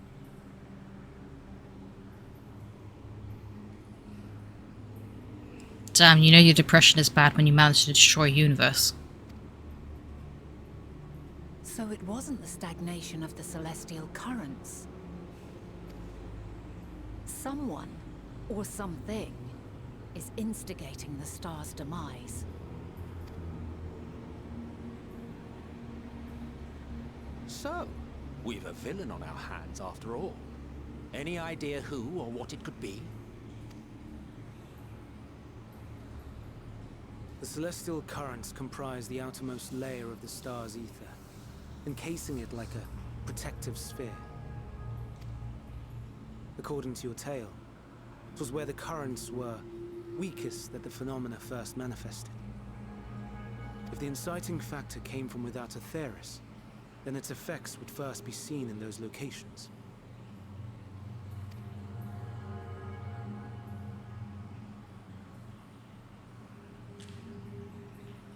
Greetings. Can you hear me? It's one of her sisters Do not talking be to her. alarmed. I mean you no harm. I wish only to hear your words, share your feelings, know your thoughts. May we please be friends? Meteion. What is it? Executing scheduled task, suspending individual self and connecting to shared consciousness. Connection established. Commencing status report.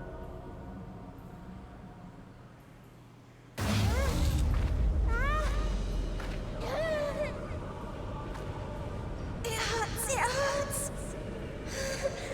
It hurts! So hot, so cold, so sad. I don't understand. Make it stop. Please, make it stop. Steady, Meteion. Steady. So scared, so lonely. The pain, it's too much. Why? Why? Why do we? They hurt. Hurt. Hate. This is wrong. All wrong. She's gone? But how?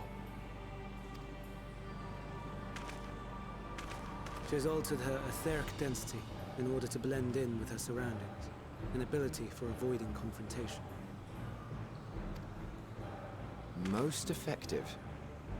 Frustratingly so. I can't see her either. Not even a trace.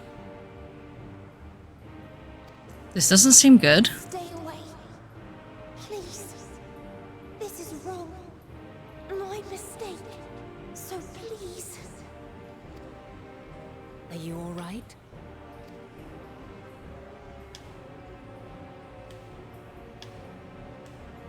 In your mind? No.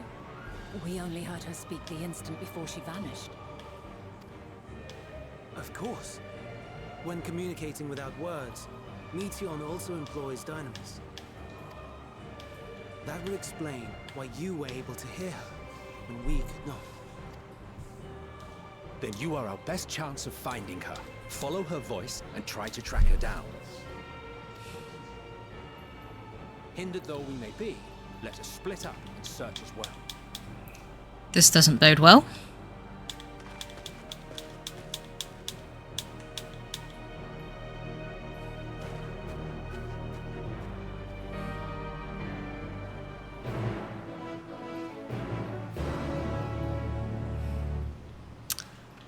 Okay. So... suspicious disturbance. You calm your mind, your senses questing for any hint of Meteorn's presence.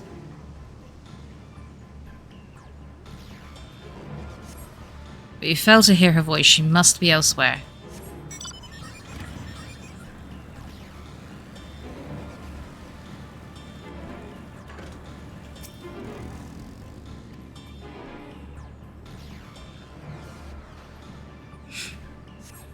It seeps into my mind.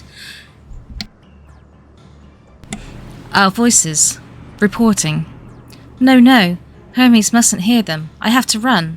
To hide. Meteorn's anguished voice grows distant as the source seems to flee down the slope. So, like, her sister's being tortured or something.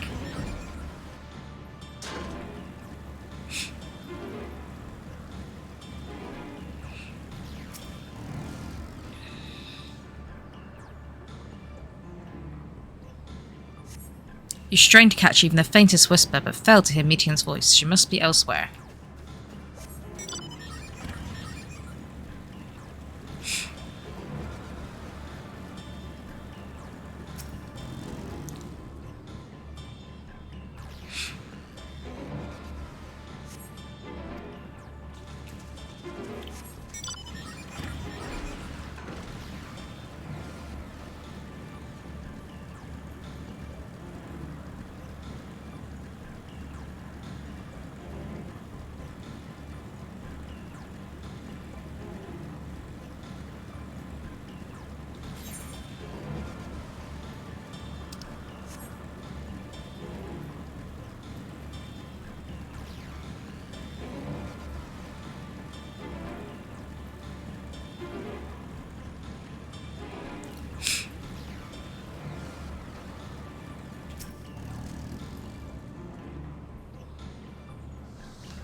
Greetings and salutations.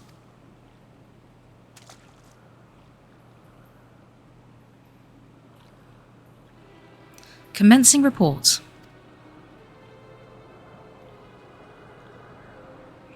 Oh no. We can't tell them that. We must run. Run far away. Girl.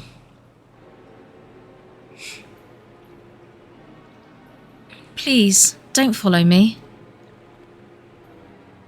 Meteorn's anguished voice fades as you sense her climbing to the top of the ridge.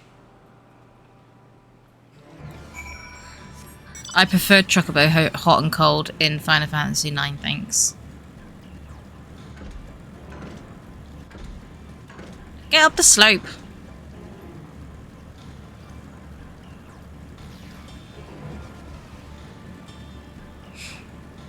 If only we had flying.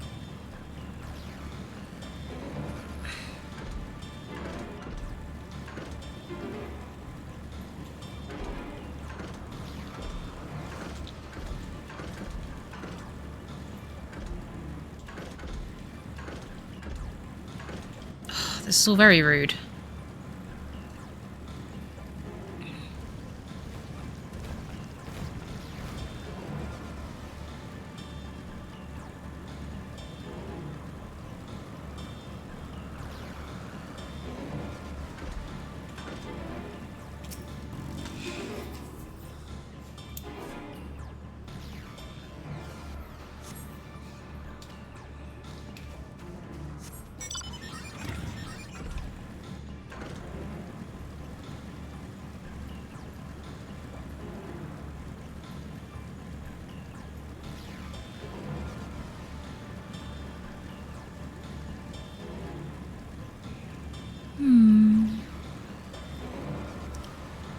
I was going to say, I was expecting there to be one behind the tree.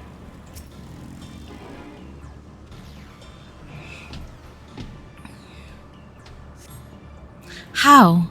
How did it come to this? Is this the reason we travelled to the stars? Why we sought out other life forms? Is it this? Is this it? Is this the answer? No, it cannot be. It cannot be. Metion's anguished voice disappears into the south.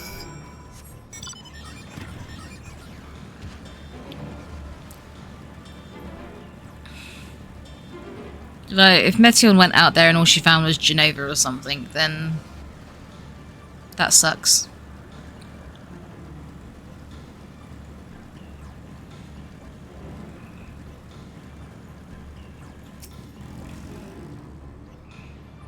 But Death from the Stars is a bit of a repeating theme for Final Fantasy games.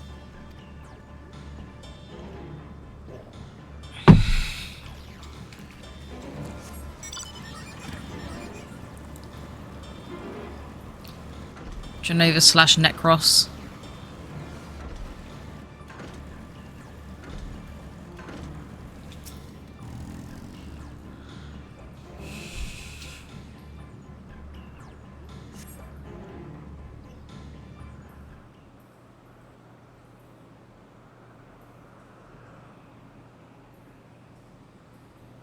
Compiling report for dissemination to Hermes and all peoples of Aetheris.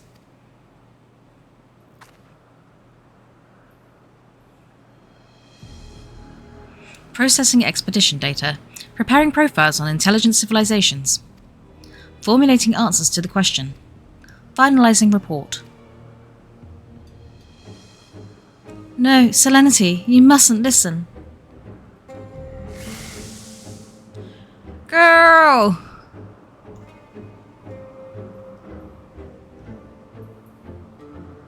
It's wrong. It's all wrong. Like, it can't all be bad out there. I know the dragons are there. Any sign of Metion? Panicked and confused, which will make it all the more difficult to predict her movements. Hermes, what do you make of this situation? The meteor are linked to a single mind, a shared consciousness which connects them across any distance. I suspect something has happened which disrupted its usual harmony. How might we access the shared consciousness of theirs? Much as you would approach any sentient being, directly.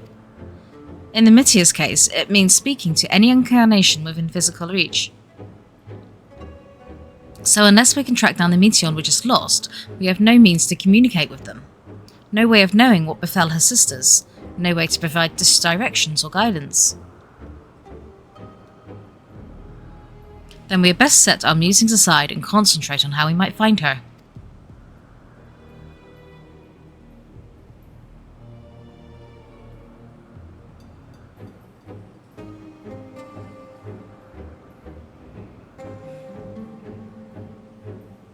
Perhaps ask her upset dad?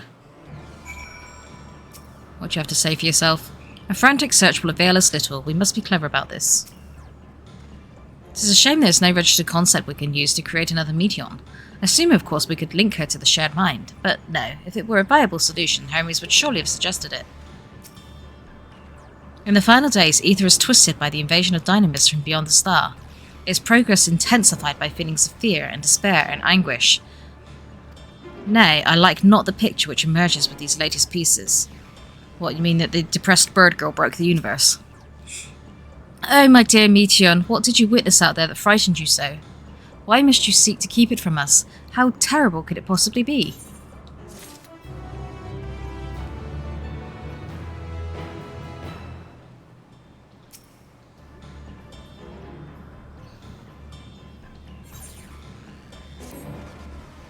Correct me if I'm wrong, but Metion renders herself invisible by matching her etheric density to that of her surroundings, does she not? If so, could we not then disrupt her concealment with a surfeit of ether?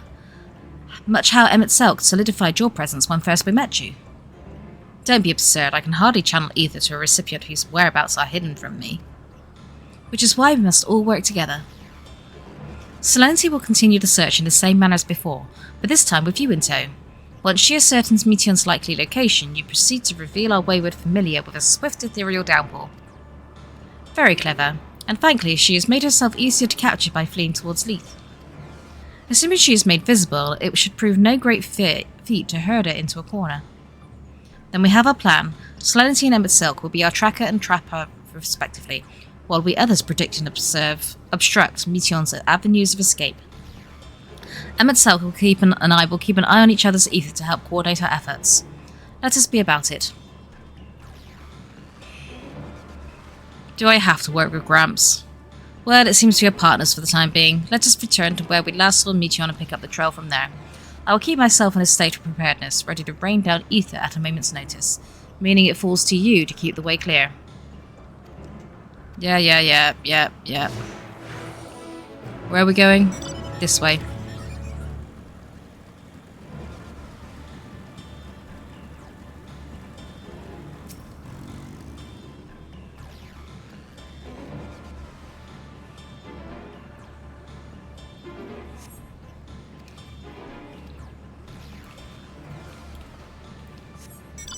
Nothing that way.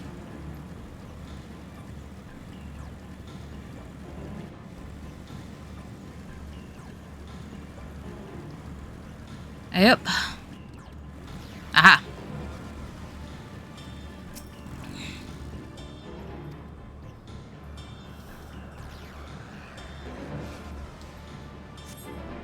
Why can't I fly? Are my functions being restricted? Hide. Yes, I'll just have to hide then, when no one can find me. Meteon's anguished voice heads towards the water's edge. She went into the lake, as if this wasn't tiresome enough.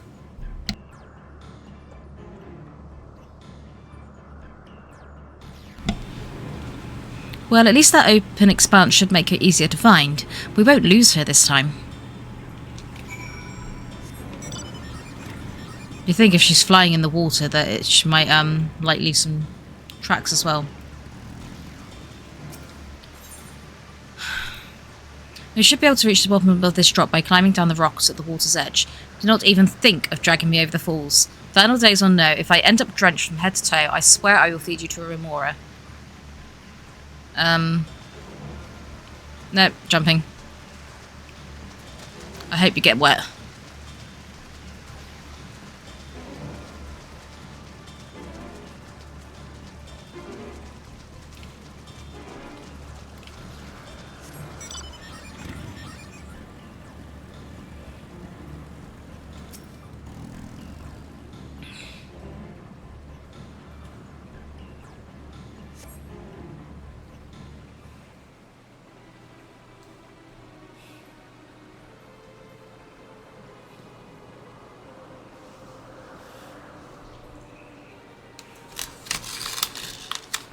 Not here. I'm not here, please.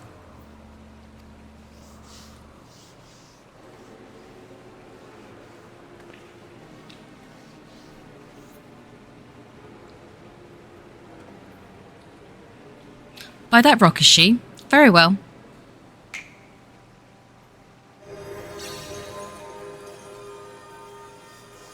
What? Why can't I hide?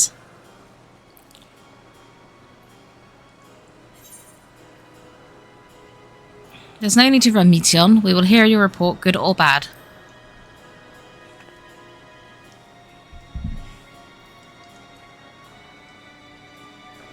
Serenity? What are you saying? Everything is so faint. I'm sorry. I'm not strong enough. Stay away, I'm begging you. Don't make me say it. It will break him. His poor, fragile heart.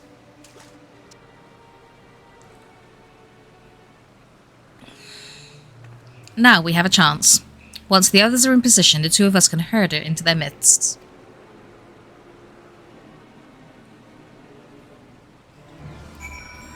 Oh. Where'd you go?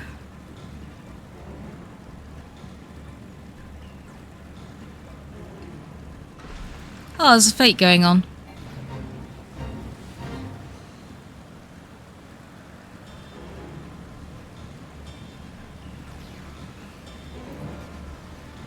Oh, there's people around here as well.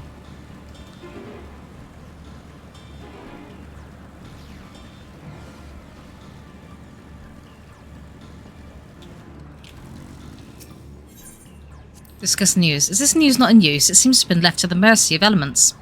Either way, it bears no trace on Meteon's essence. We move on. Yeah, okay, dude.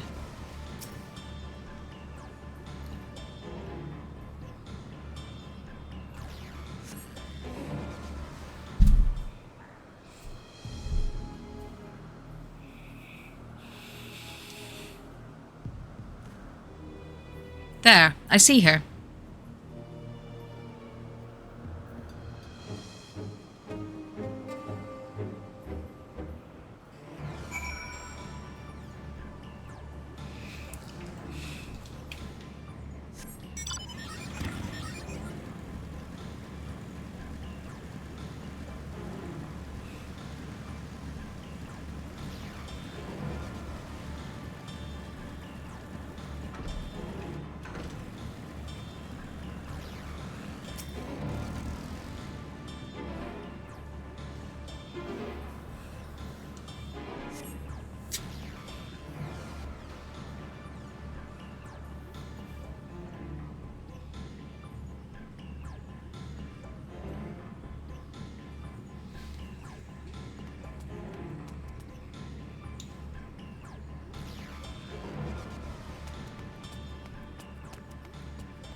Give chase. We shall.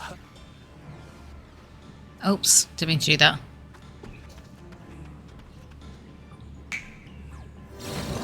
Da, da, da, da, da, da, da, da.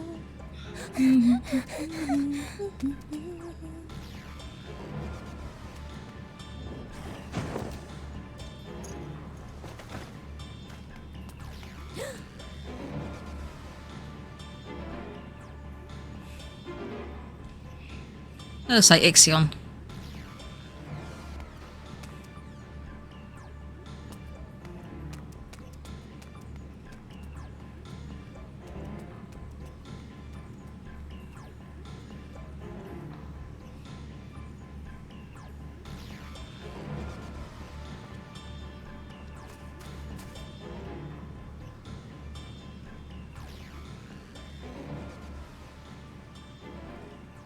Please, Mission. We must speak.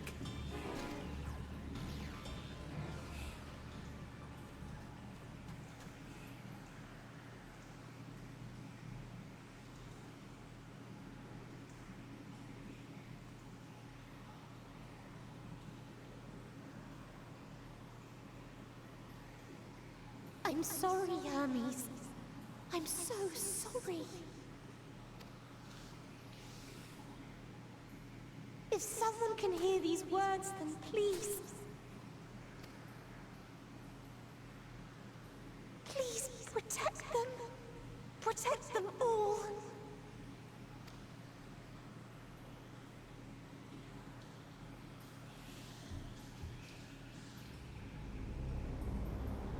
Individual self-suspended. Connection with shared consciousness stable. Our survey is complete. We shall now report our findings. Spooky music.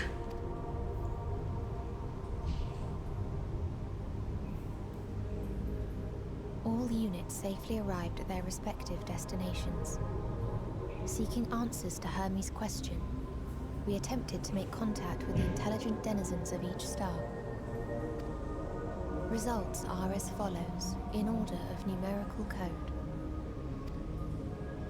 Enna. Traces of civilization found. Structures believed to have served as domiciles. No extant life forms detected. Dio. Ruined remnants of buildings scattered across star, surface of which is encased in ice. Presence of life could not be verified. Tria. Evidence of large population centers, akin to cities recovered. No extant life forms found, only their lingering essence. This is very much seeming like there's going to be 14 worlds. Tessera.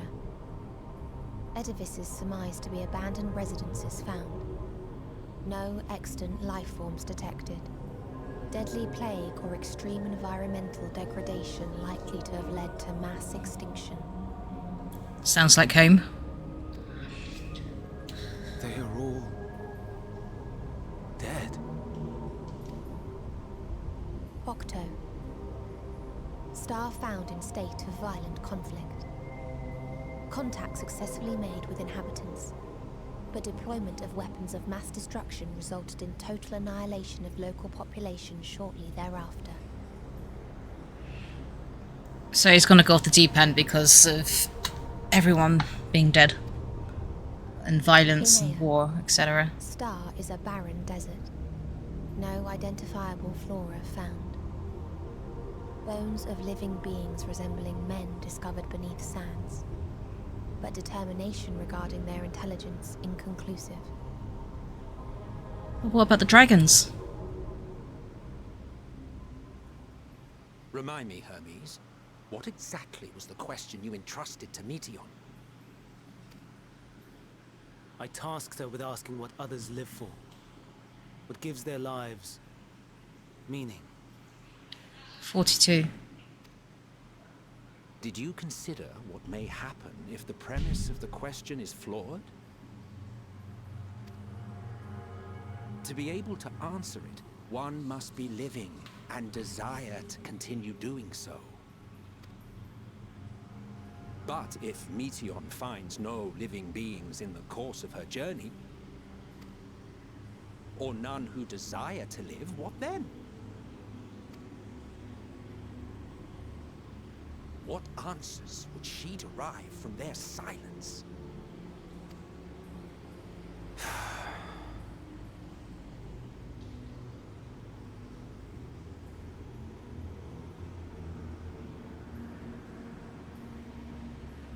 Meteon, enough. Suspend your mission and return hither at once.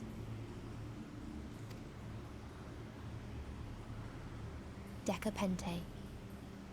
Local civilization once flourished under auspices of higher power. Said power later laid waste to civilization in fit of rage. Upon revealing this to me, entity elected to self-terminate in lieu of providing answer to question. No other intelligent life forms found. Turning a deaf ear, are we? We are taking Meteon back to Amarot. As I understand, we will need her if we are to bring back all of her sisters. Yes.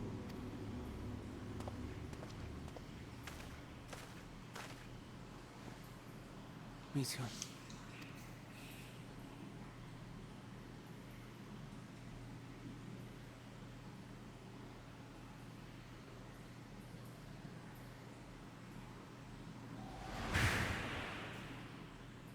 It isn't right, is it? It isn't right to turn away from the answer. Even if the answer is pain.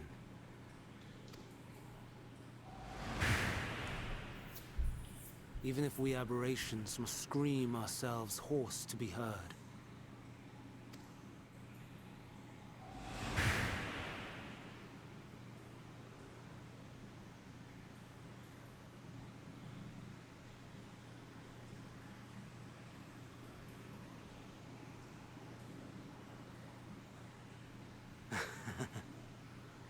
Aye. Whatever answers we find, I will not dismiss them out of hand. These words I said to you, and I will hold myself to them.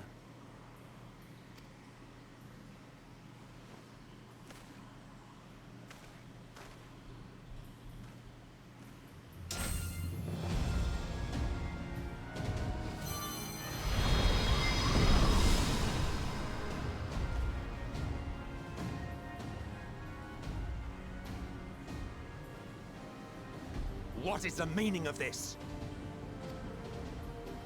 You cannot take Meteon, not until she has finished her report. All else must wait. Dude, what the fuck?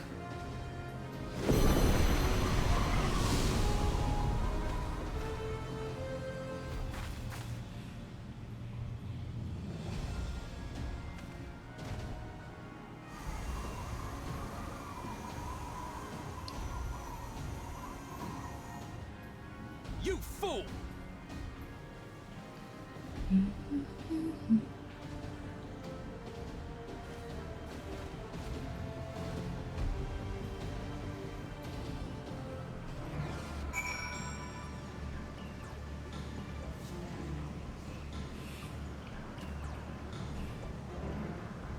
That seems dumb. If all Hermes means to do is listen to Meteon's report, then it is his right to do so. But once he receives the answer to his question, what then? The fate of the world may very well hinge upon the choice he makes in that moment, and we must be there when he makes it. Why, Hermes, why could you not leave well enough alone? Will these answers assuage your pain when you feel the creation is returned to the ether? Had you never cast your accursed question to the distant stars, you may have one day learned to be at peace upon this one.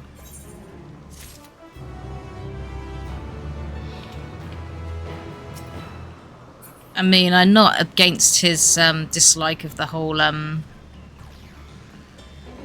kind of... Oh, what's the word? Oh, my brain stopped. Whatever. Hippodaeus is pondering what to do next. Give me that ether current. Hermes is headed to Ctesis. Considering the expansive dimensions of the place, even if we have a difficult time locating this ether, all I can say is that he entered from the rooftop and likely arrived at the uppermost point in the facility. So, do we pursue him? Oh, this sounds like a dungeon. Of course we pursue him. No matter what Hermes might be thinking, Meteon is a potential threat and that needs to be brought under our control. The Convocation's duty to safeguard the star takes precedence over any personal stake in the matter. Venat, Selenity? It is clear we stand on a precipice, but we have yet to determine beyond a shadow of a doubt that Meteon is the hand which tips us over the edge. Nevertheless, if we are to learn the truth of the final days, we must give chase, and even if neither Hermes nor Meteon is ultimately responsible, we cannot leave them to suffer this torment alone. Agreed on all counts. To Ctesis Hyperborea we go.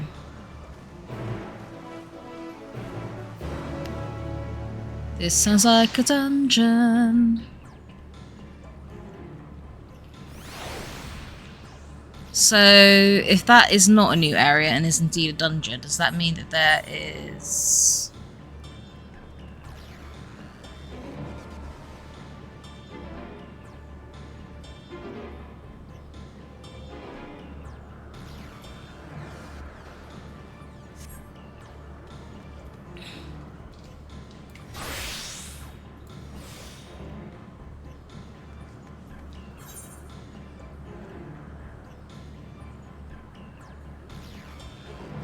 I suppose there could be things in Leith. Where was Hyperboreus? Up there. Okay.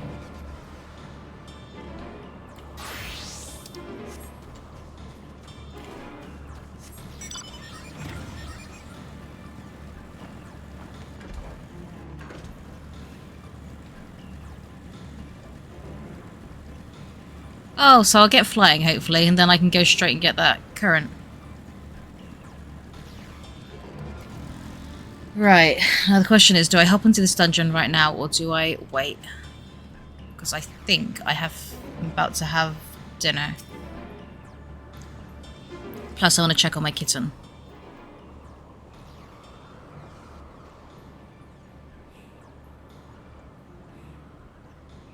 What have we here? Excuse me, has something inside happened inside Ctesis? Mistress Venat, I'm so glad you're here. No one knows what prompted it, but the alarm was sounded and Ctesis put into a state of alert. Procedure dictated that we evacuate immediately, and we have yet to investigate further. This is Hermes' doing, obviously. And what does this state of alert entail exactly? A field of dampening magic is draped over the entire facility, usually in response to escaped entities and the like. Thesis scholars and observers are unaffected, but everything and everyone else is weakened to a fraction of their usual capabilities. Then consider us forewarned. We do, however, have urgent business with Chief Hermes, and must enter the premises regardless.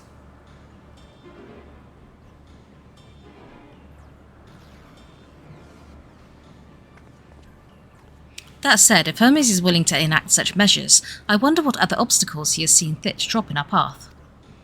With that enfeebling spell in place, we are not likely to be at our fighting best. And I was hardly an effective combatant to begin with. I have little to offer beyond my ethereal vision. Then you will put that talent of yours to good use. You were fairly skilled at spotting weaknesses, if I recall. Fairly skilled? Now you've gone and raised everyone's expectations. You need only make the most of your strengths, and I will fill in the gap that's required. I was once a Zim after all. It was my job to rise to the occasion, be that as a defender, aggressor, or healer. I feel better about my lack of prowess already. And you, Emet-Selch, can impress us with your arcane majesty. You lob potent spells as easily as breathing, but can also channel that power in a protective manner if you so choose, yes? Well, yes, I should the situation call for it. Excellent, that should cover us on all fronts. Is that setting up the trust support? Or the duty support? Lol. Your tale led us here, Silenti, so it is only right that you lead us now. No matter what lies ahead, we will win through to Hermes and Meteon. And then we will face the future together.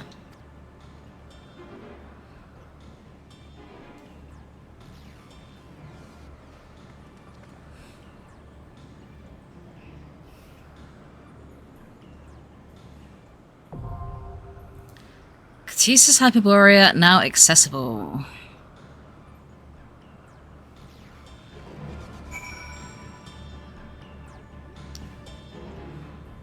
Right, let me go check on my kitten and my dinner in a second.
Right, the kitten is napping. Quite happily. So I think I have got time to do this dungeon, even though it will be on a blind run. Small talk. Bleak as the contents of Meteon's report might be, many could hear it and remain content with their lives. But not Hermes. For him, the veneer of perfection has long been cracked, and it was to the distant heavens he looked for the means to repair it. I understand his anguish after a fashion. My own refusal to return is in opposition to the world's established order. Yet, for me, the imperfections only enhance the fragile beauty of our star. I will fight to see it delivered from destruction, warts and all.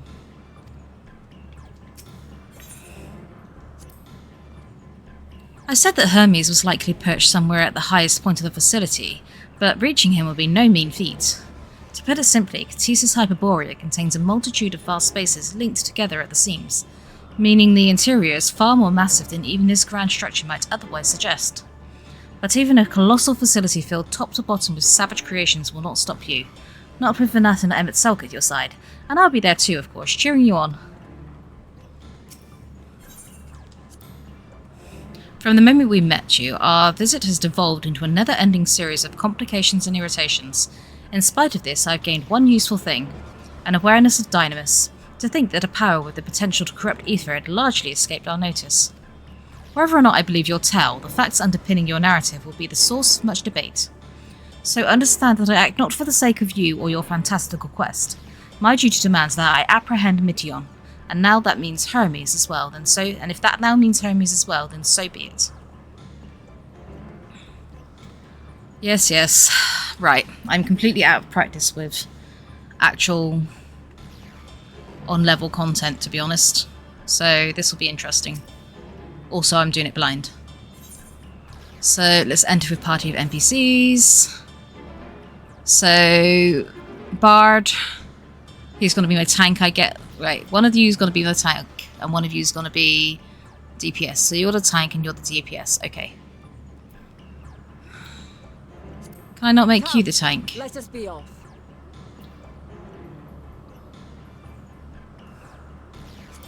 Come, let us be off.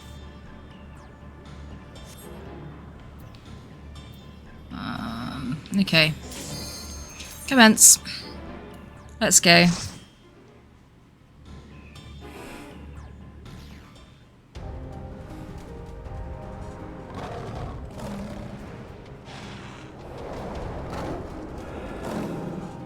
Lol, looks like the Blueberry Academy in Pokemon Scarlet and Violet DLC. I'm probably the only person to have made that observation. Considering it came out the other way round. Okay. What do I still have access to before I try using something I don't have?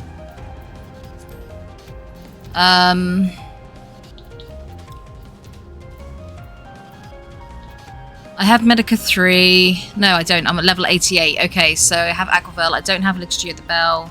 I don't have Glare 4. Which, okay. No, I do have Aquaville, yeah. Okay.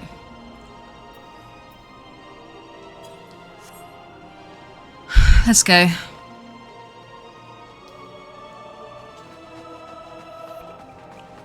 Please, turn back, else I might be forced to. Ooh, lore.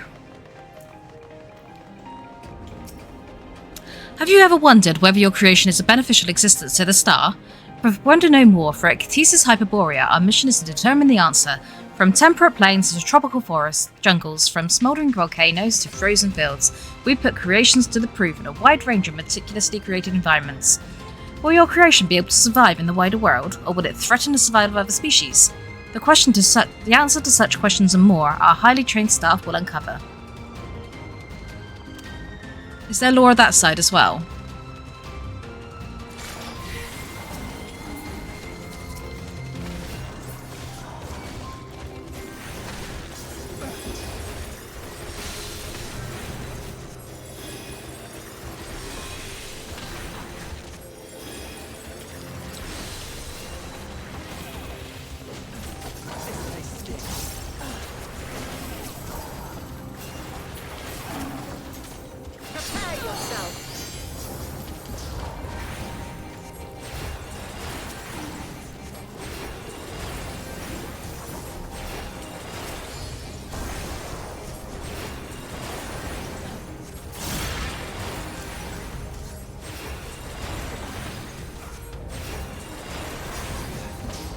Oh, hang on. Yeah, there we go. I can actually see what's going on now. I see you opening. Out of my way.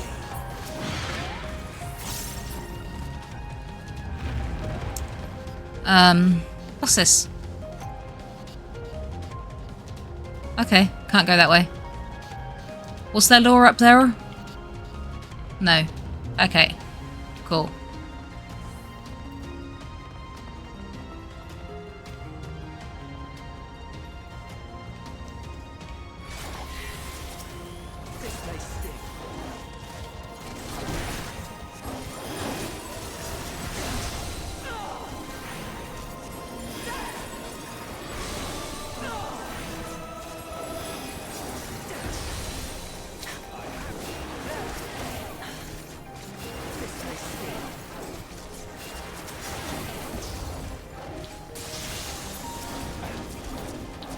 I see you opening.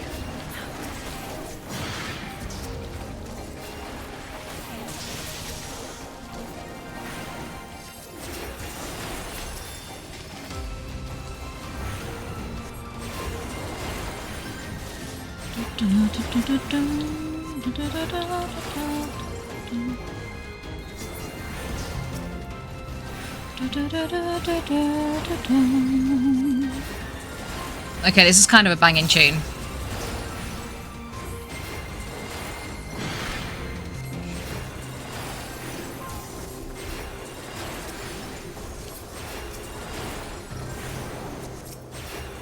Prepare yourself.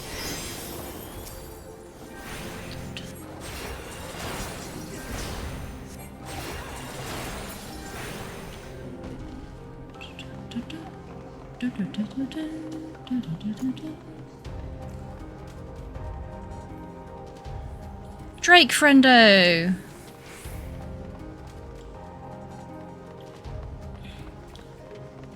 Into the snow biomes. Come on.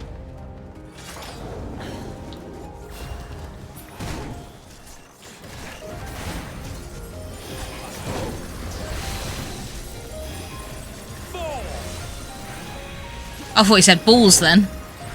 I thought, damn. That was, I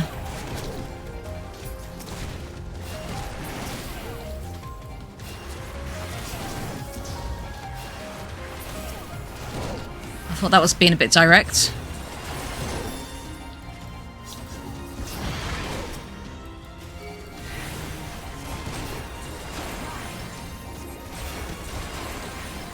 I'm not entirely useless.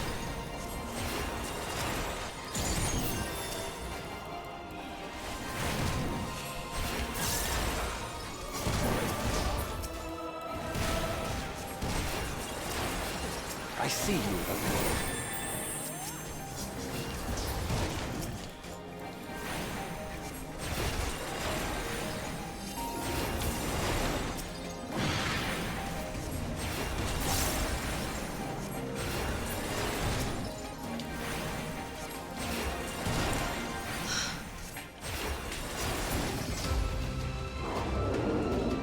Because I've been doing like so much content unsynced, I don't have to worry about like looking out after other people.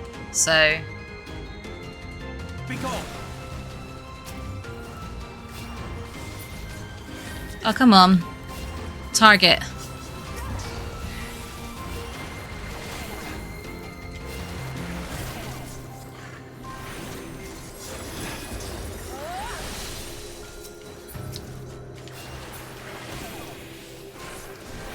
Stun.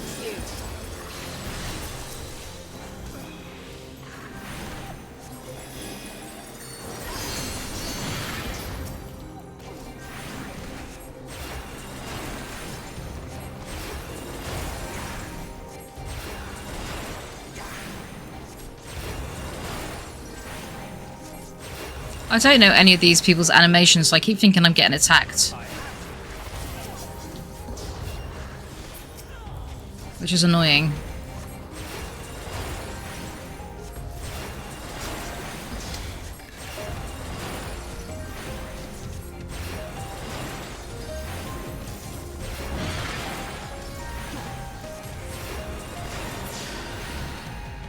Right. Next. First boss. Lisa? Oh dear, this fellow seems disinclined to let us pass. Okay, that seems like things are gonna pop up out of the air. Oh, out of the ground, sorry. I see you opening.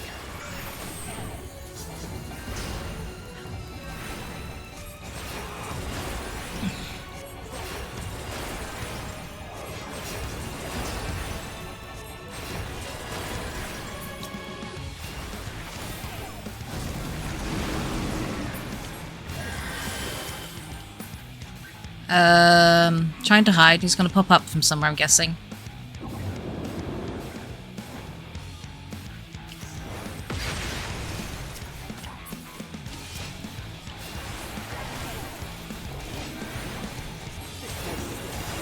Oh, because Hyphlodeus can detect things, so I guess follow Hyphlodeus if something weird happens.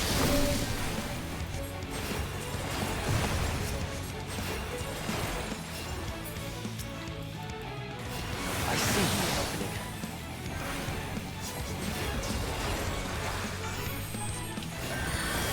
Let's get that out of the way. Step away from the tank.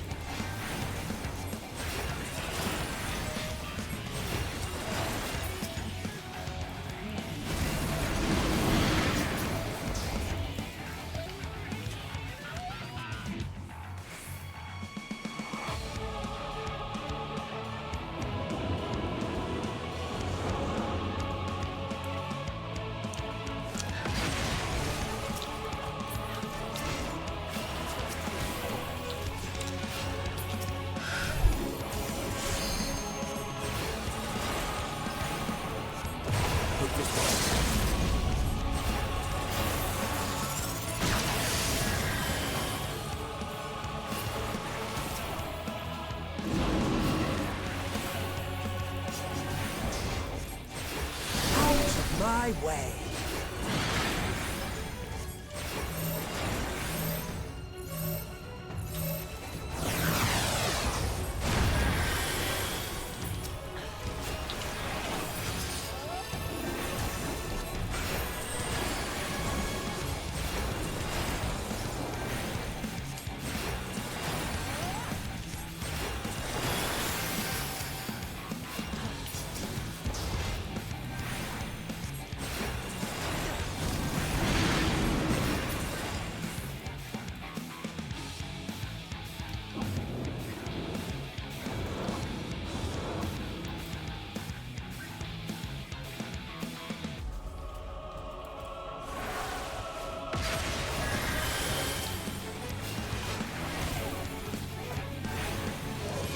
This doesn't seem particularly,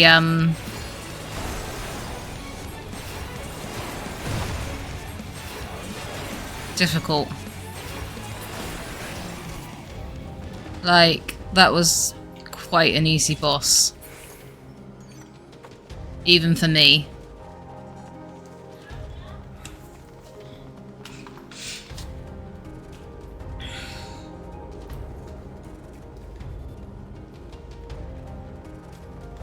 I wonder what it's like with, like, no players to, like, tell you which way to go. That's probably fun.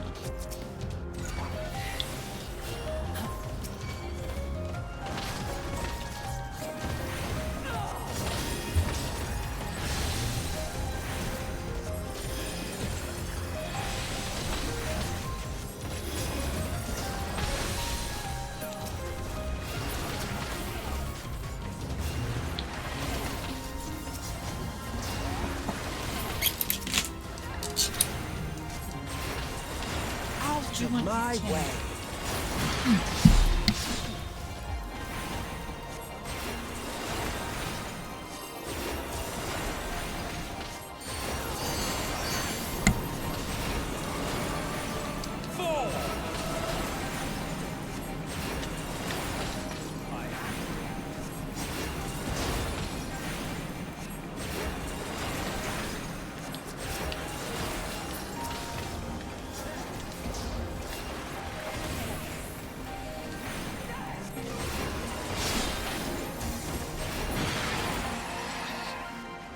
Okay, next. Oh!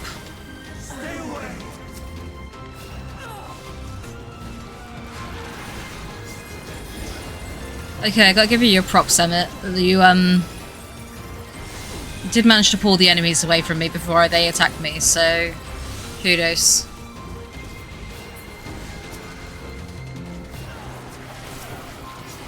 How about you?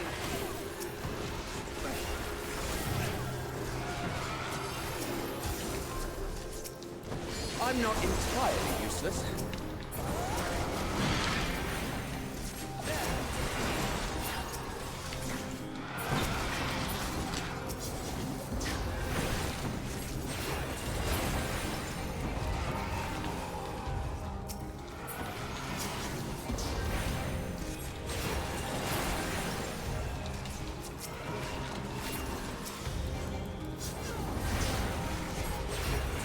I am so very bad at selecting targets.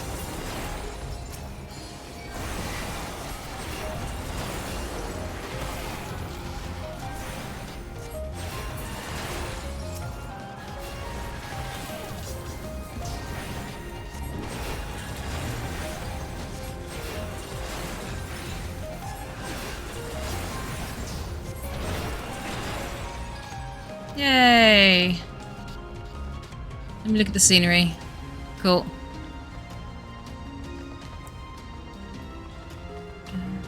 Treasure! Thanks.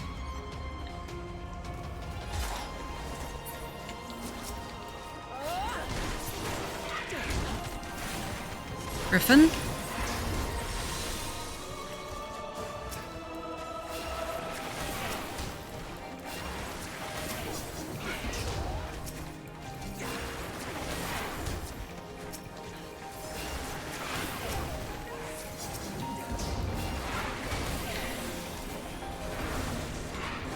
Vanat, why are you getting injured?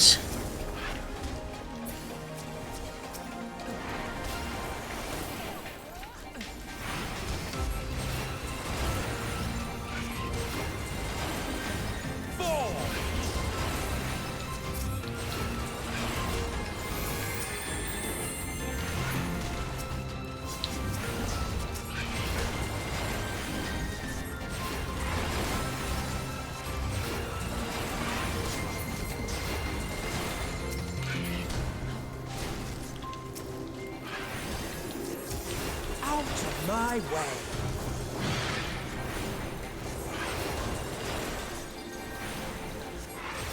Oh, let's just do that.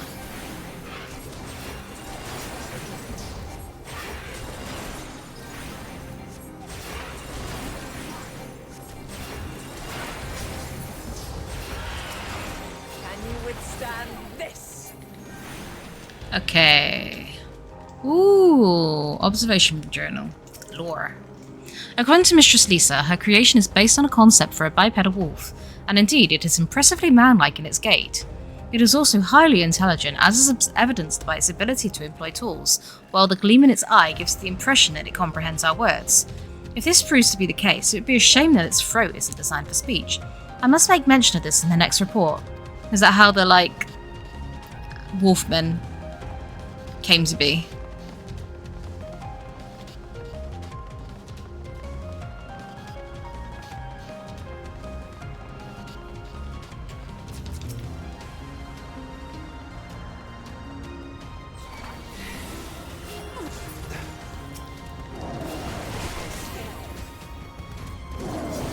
Excuse you? Thank you.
Treasure.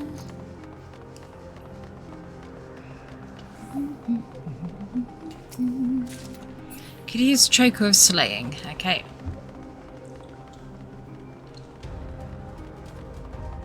Ladon Lord. Goodness me, what manner of thinking is behind this? There truly is no accounting for taste. Let's go. Have a taste.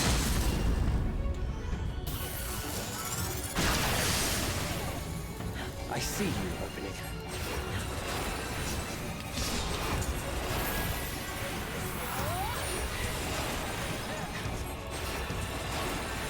In hell.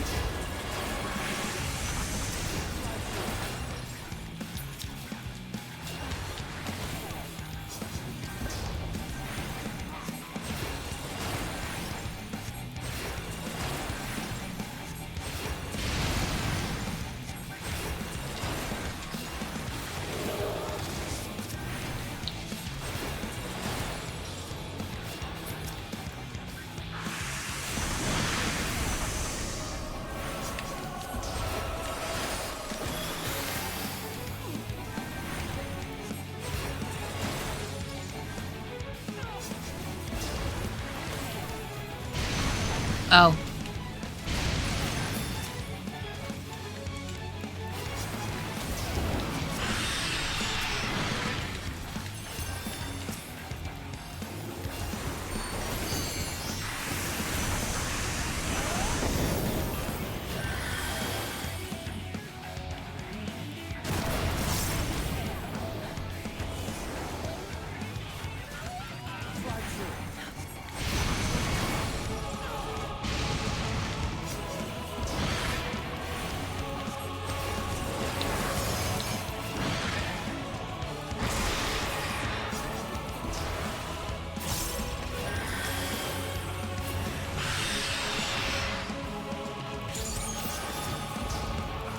Okay, I'm being dumb at this one.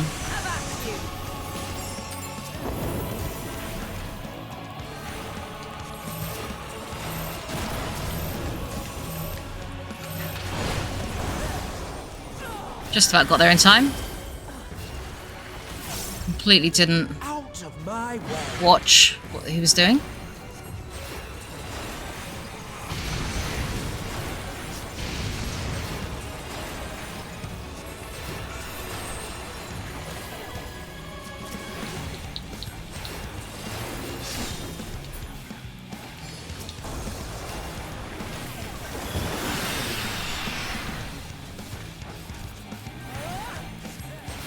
Out of my way.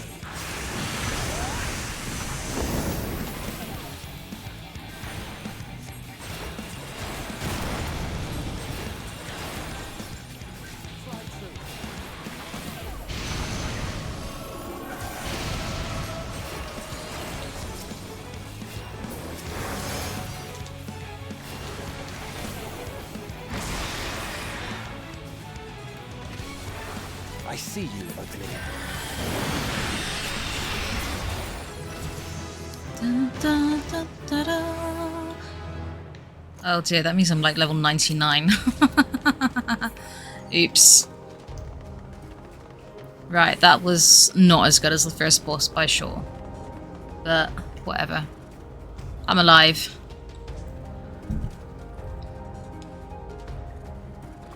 Alright. I cannot let you take Mission.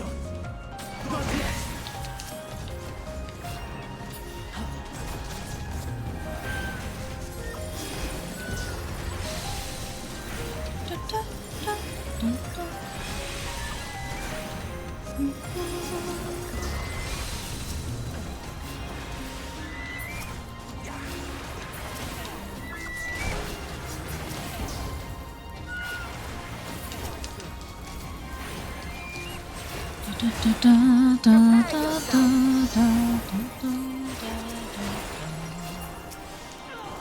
I sometimes find it easier to aim if I literally move around and aim.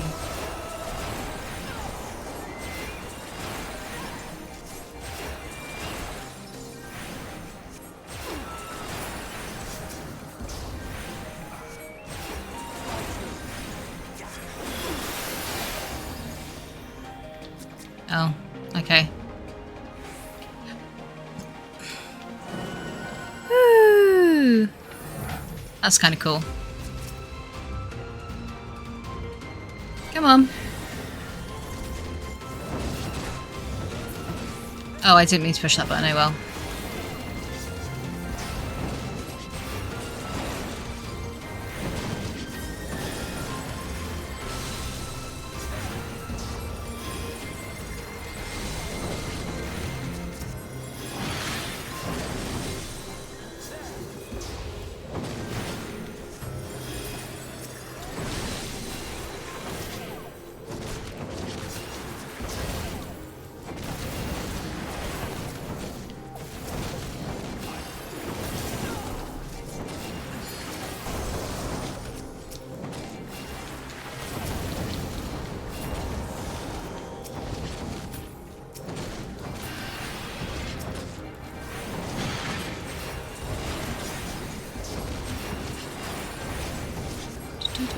Go for next weakest.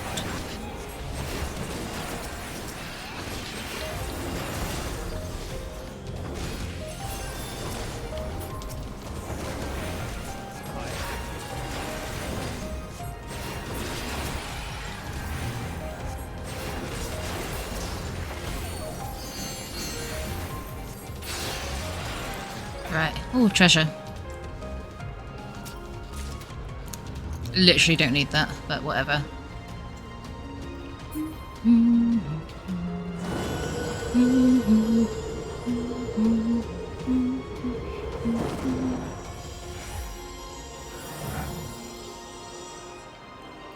Oh, more lore over there. I must hear Who their that? answers before they're expunged from existence.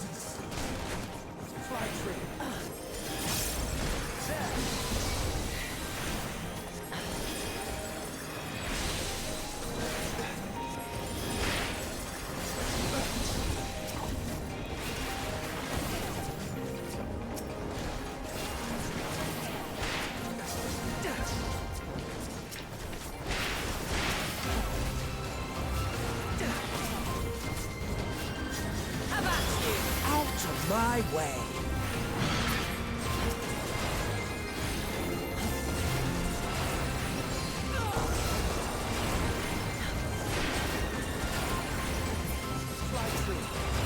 Can you withstand I see that this?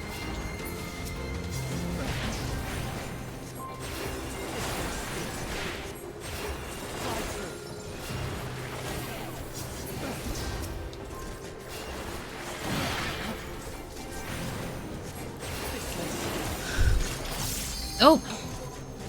That's sneaky.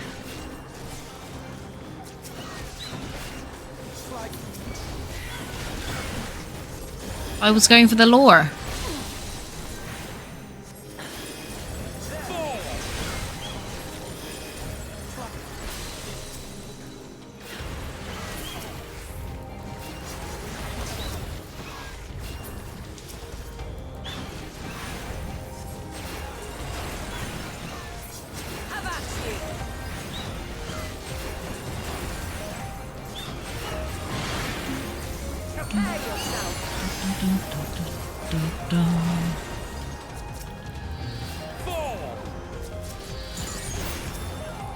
Just get it ready for the boss.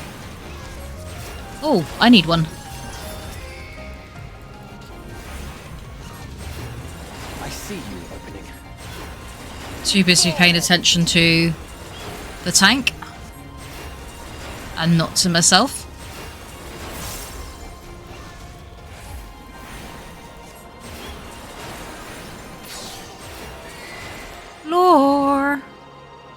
Flying lifeforms and introduction. The successful creation of migratory birds, which travel between continents with the seasons, came as a breath of fresh air to the long stagnant realm of flying lifeforms. In the end, it was a relatively simple thing to grant creatures the ability to navigate by celestial bodies, but this method lacked the precision needed to guide them to the same location each time, as would be vital to their survival.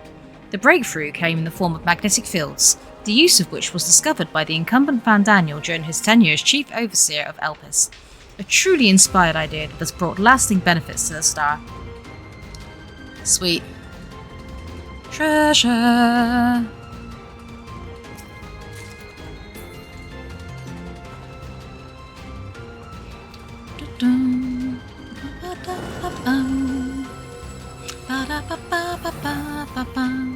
Hello, Van Daniel.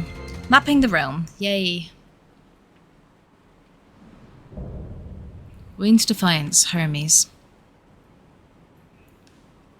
Fandango, thunderbolts of lightning, very, very frightening skis. I've no wish to fight, but this time, I cannot yield. Though the world may think me a mad, desperate fool, I will hold fast to my conviction.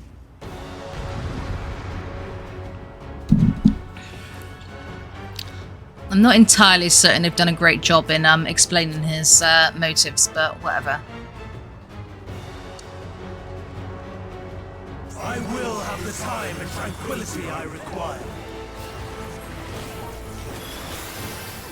Gust and gale, gather to me!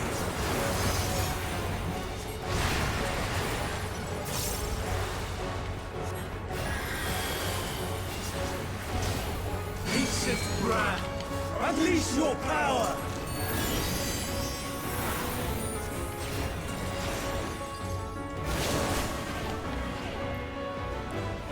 Dancing winds, pierce my foes! That didn't work. Stars on high, all is rain!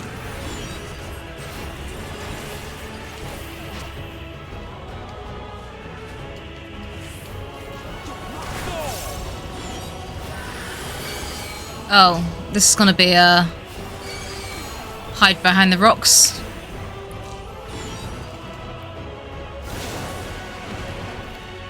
I hid behind the rock. Damn it.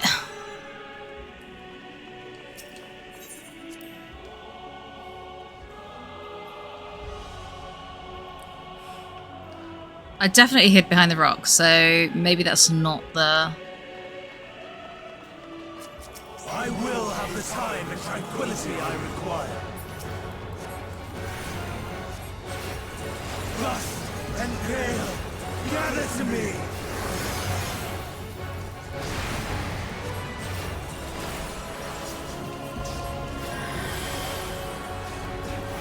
Ancient brand, unleash your power!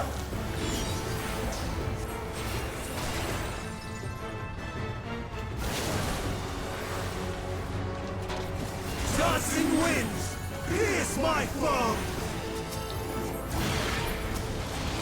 Prepare yourself. Well, I didn't go flying that time. Fall is rain! Right, into the middle.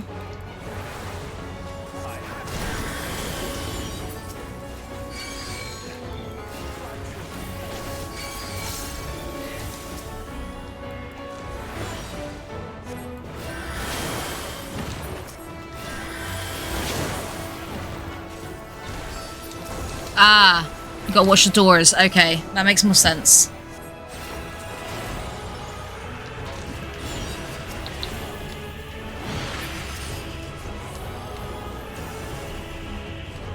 I'm not entirely. Out of my way. So that was a keep it away from being in everyone's path. I'm guessing.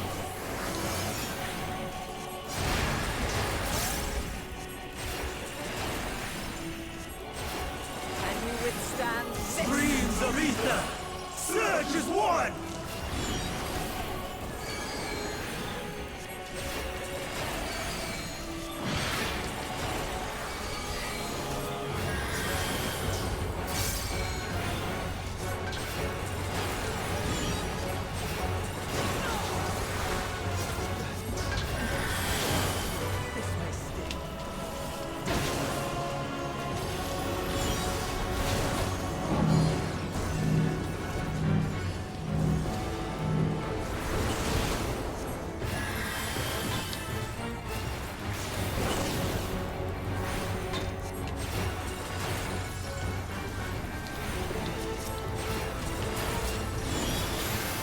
Dancing winds, pierce my throne!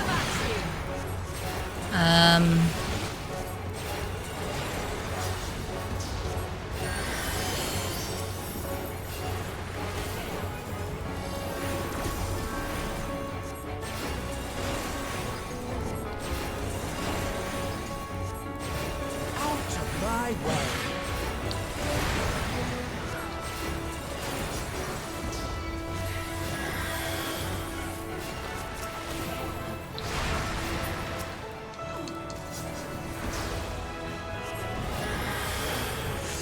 Stars on high! War is rain! Have at you!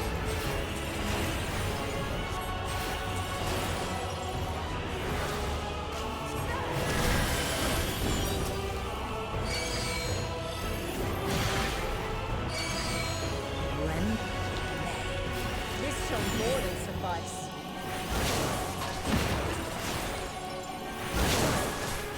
I'm not entirely useless.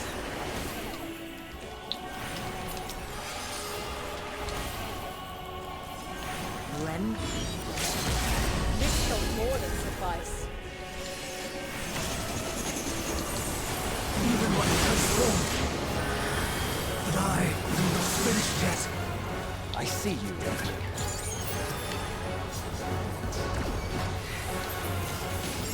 Woo!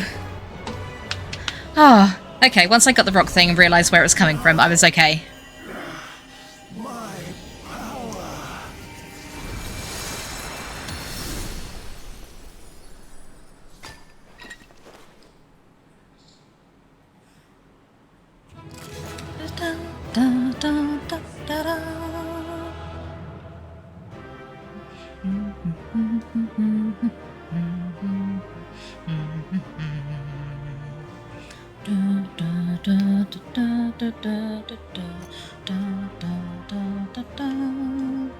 Do you say things? A merry chase you led us on. Hopefully he has calmed down a little. Let us leave the rest to Emmett Selk. Do you have anything to say for yourself, young man? Do you have anything to say for yourself, young lady?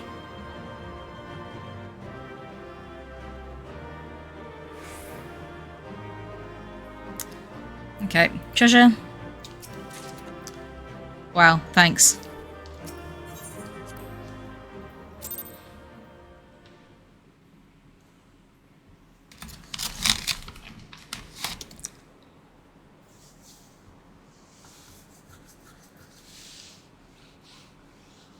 It's over, Hermes. In the name of the Convocation, I hereby take Meteon into custody. And setting aside the matter of your nomination, you will come with us too. We require your knowledge to assess and resolve the situation.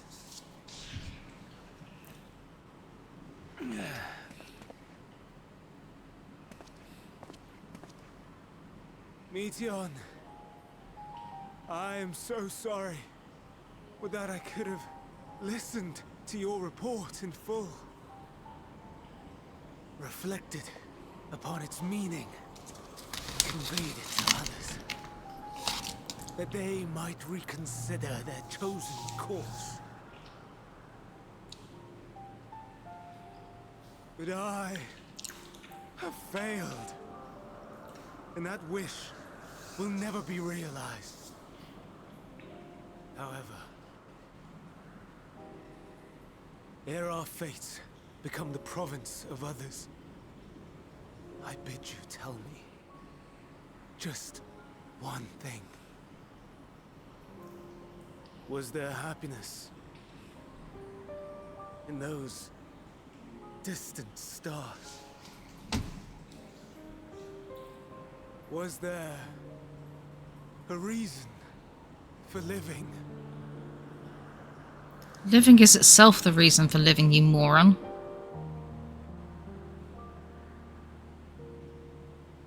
We conducted our search as per your instructions. We scoured historical records, communed with the spirits of the deceased, heard the final testaments of the dying, welcomed their shadowed hearts into our own. One race had striven to create a world bereft of animosity. They renounced relationships to avoid interpersonal strife, and in so doing brought about societal collapse. One race had renounced war and devoted itself to the enrichment of its people. They were conquered. Though they destroyed the enemy in reprisal, they could not regain their former glory. One race had concluded that finite time was the root of all woes.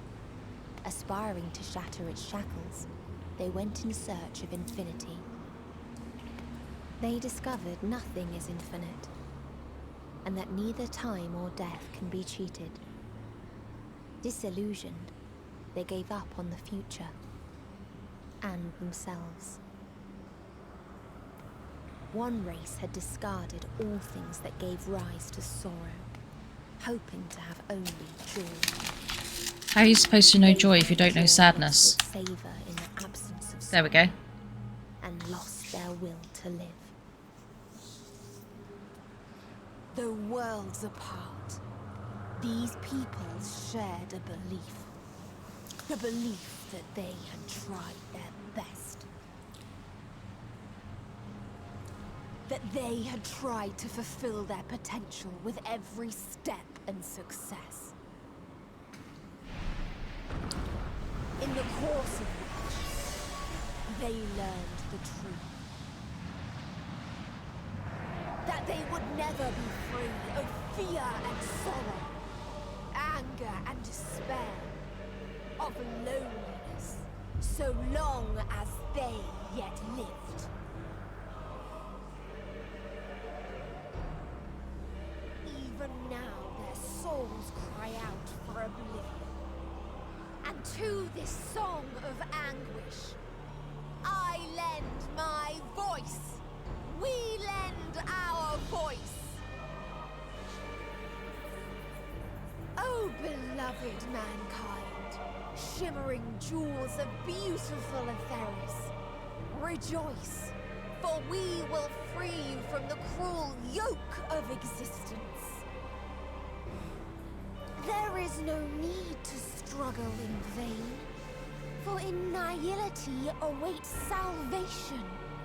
You will know peace and serenity, and it will be beautiful. We will make our nest at the edge of the universe, and there in the dark of dead worlds hoard sorrow and suffering. There we will sing, our chorus ever louder and ever clearer, that our song may reach even this ether-shrouded star. Such is the answer we have found in the stars. Such is the gift we now offer to Atheris.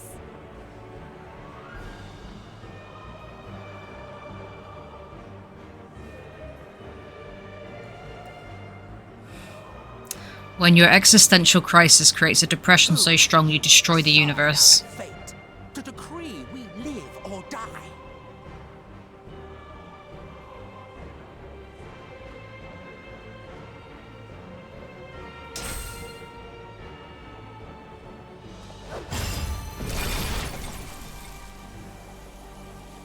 Have you lost your mind?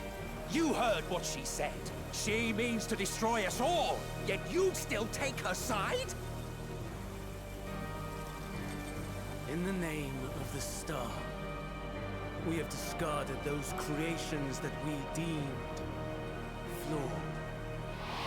Yeah, I'm not fond of the whole eugenics thing going on. If we ourselves are flawed, does it not stand to reason that we too should be discarded? That is sophistry, and you know it. Perhaps it is. Perhaps I am wrong. Who is to say that you are right?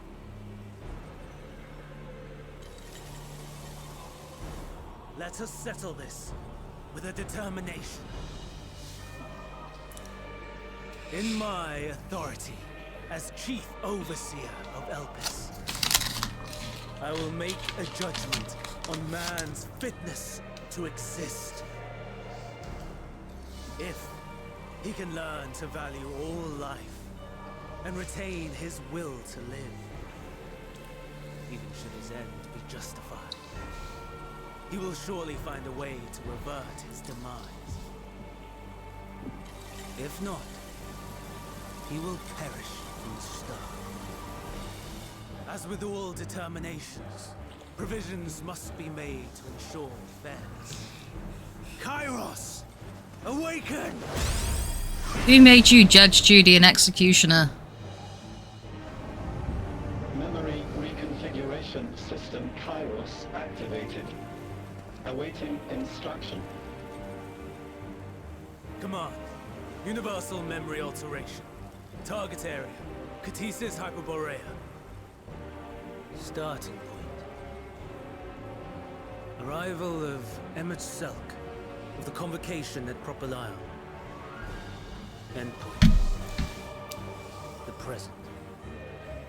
Erase the memories of all events and replace with a vague recollection. I was here, preparing to demonstrate the functionality of Kairos to Emmett Selk and Hithodeus. Meteon's shared consciousness became unstable. She and her sisters could not sustain their existence, and all dissipated in the burst. The resultant shockwave accidentally triggered Kairos, which erased several days of memories from all present. Execute. Command acknowledged. Initializing. 3 processes remaining to execution. Bravo. I dare say one would be hard-pressed to make it fairer. Everything that you told us, everything that has happened, the fact we've even met, it will all be gone.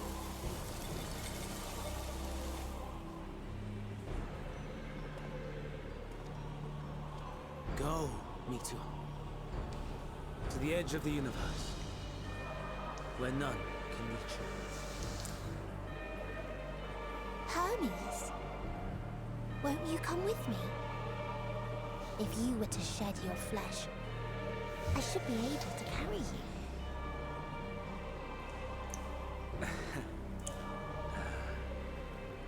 I will remain.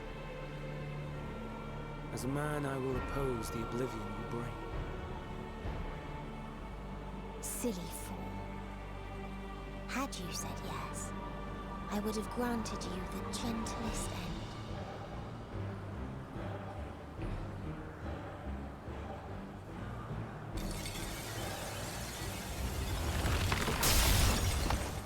This ends here!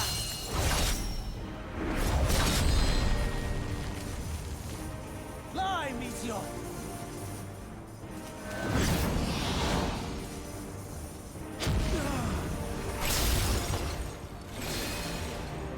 That is far enough, Hermes! Argos, to me!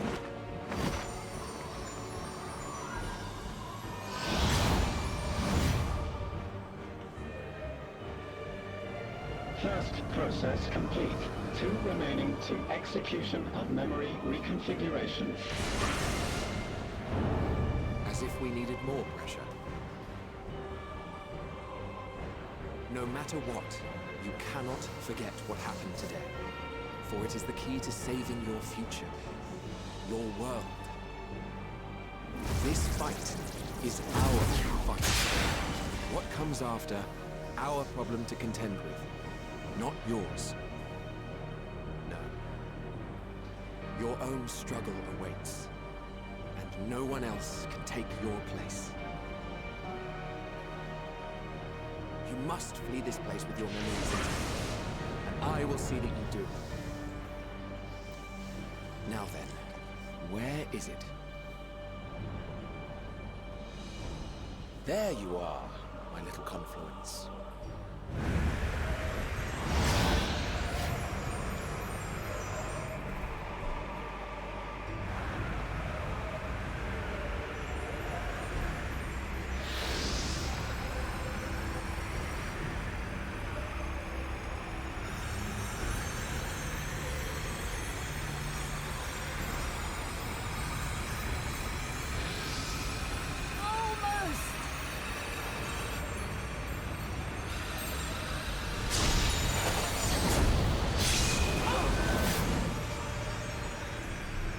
Very well then. You may elude us this day, but not forever.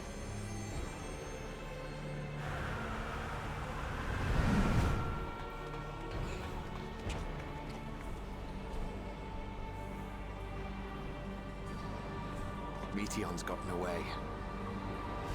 Second process complete. 1 remaining to execution. No time for brooding.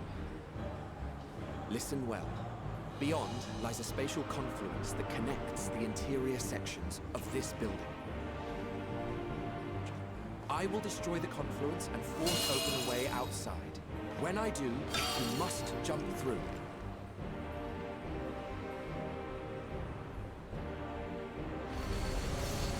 I cannot tell you how sorry I am. Yeah, fuck you, dude.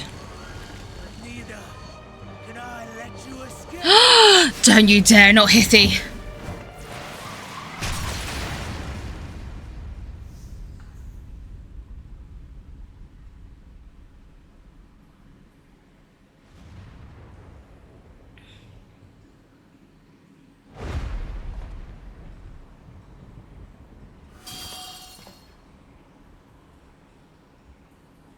Too brave by half.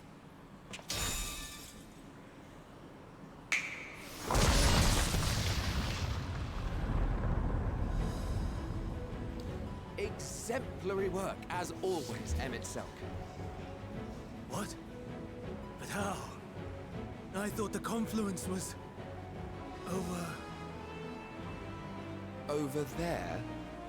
Yes. We were rather hoping you would. It was never anywhere but where it is now. The instant those two began making their way towards nothing, 'twas clear the plan was a diversion. I'm quite incapable of destroying a confluence, I must confess. A gambit brazen beyond words. Though we've grown accustomed to reckless improvision due to the antics of an incorrigible associate. Though, in the case of certain present company, incorrigible is an understatement. Honestly, I'm beginning to suspect it's a requirement for every asset.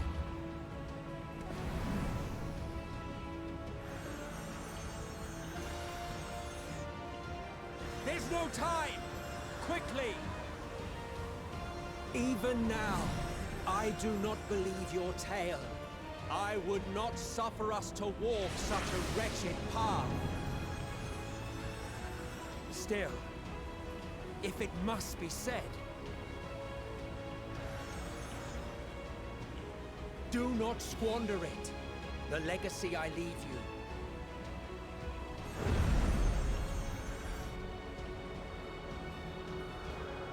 Final process complete. Executing universal memory alteration.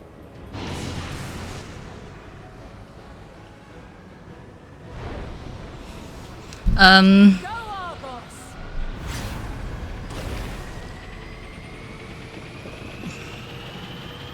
Does that mean that Vanat is going to remember?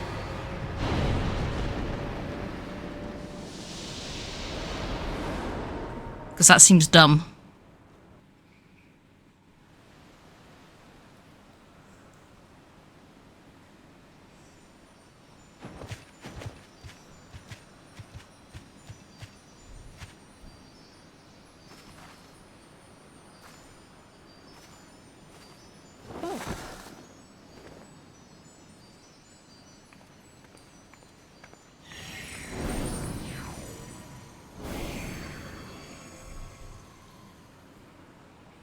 I'm fine. Just a little tired.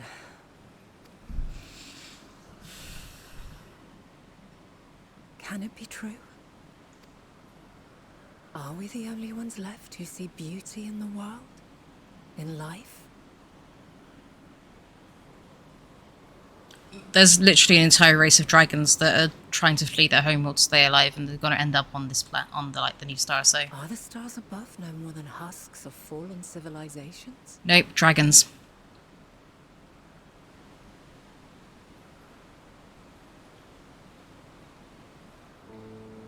And yet, I feel her. Though she is unimaginably distant, I feel Meteion's presence, and the place where to we must go. Ere she made good her escape, I placed an enchantment upon her, one which allows us to follow her trail. She has already left the outermost bounds of Aetheris, and continues on her way. Given the vastness of the universe, it will still be no easy feat to track her down. Space mission! Woo! But thanks to Emmet Selk and his Ladeus, all is not lost. We remember. Yeah, I still don't think that you should remember. I think that is bad. So long as we remember, our fates remain ours to shape.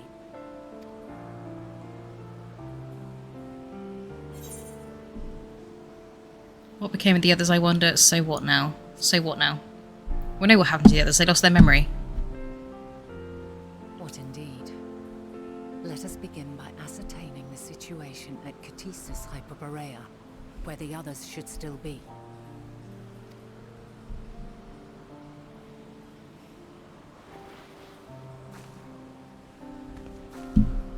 Given the likely state of their memories, however, it would be imprudent for us to approach them directly. In which case... Am I back to being a mystery type person? I'm sorry, my friend. I've asked much of you this day. But may I trouble you one last time?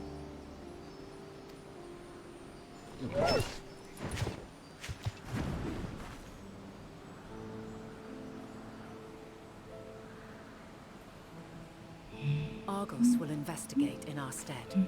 We will share in his consciousness and see and hear as if we were with him.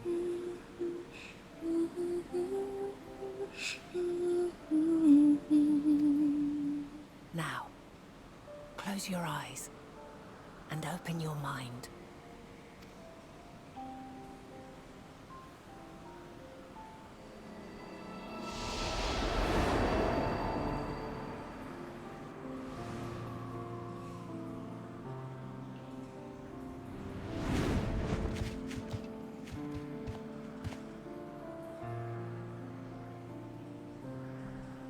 Thank goodness you are unharmed.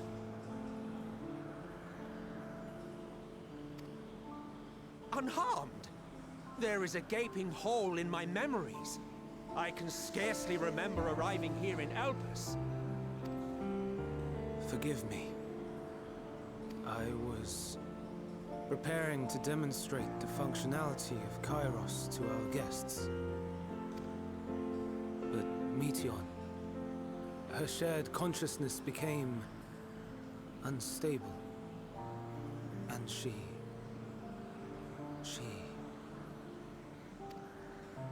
So, that's what prompted the state of alert. And when you went to investigate, you were caught in Kairos' accidental operation. Yeah, sure. So it would seem. It's all a blur to me. Such an unfortunate accident.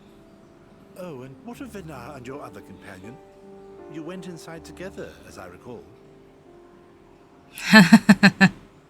We did?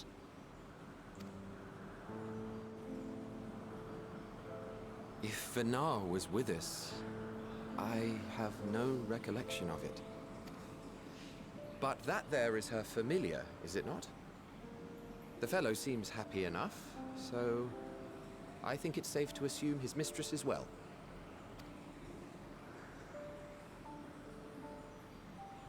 I haven't the slightest notion who this other companion might be, however. Ah, well, that individual struck me as a bit different, for want of a better word. Perhaps it wasn't actually a person, but some manner of creation. Curious. I must ask Venar about it when next we meet. Yes, yes, you do that. Now, if we may tend to Hermes, whatever this Meteon did, it seems he bore the brunt of it.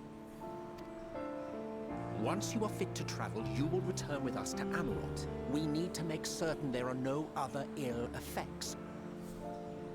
Also, I am here on business of the 14. We've already had the conversation, like as not, but since your toy wiped my memory, we'll have to have it again. Yes, of course. As you see fit. Lol. This Kairos, it manipulates memories through the emission of etheric waves, correct? There is a theory which holds that memories scoured by blasts of ether are restored when the soul is cleansed in the underworld. If true, then perhaps when our time comes to return to the star, we shall remember these few days we have lost. Aww. I doubt aught of interest occurred. Is that why you were a friend, It's a Hithy? revelation if you like, but I should prefer to reminisce on more meaningful moments.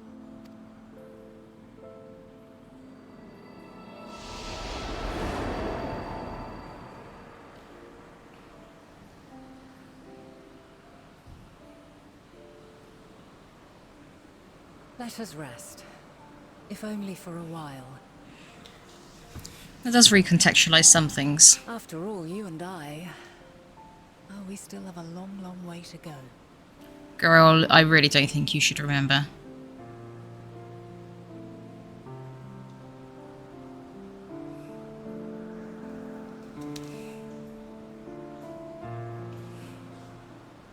Okay, that was like the longest outro to a dungeon ever. Give me my ether current. Are you feeling at all recovered? I understand that your exertions were more than purely physical, but resting one's body, if only for a moment, is never without merit.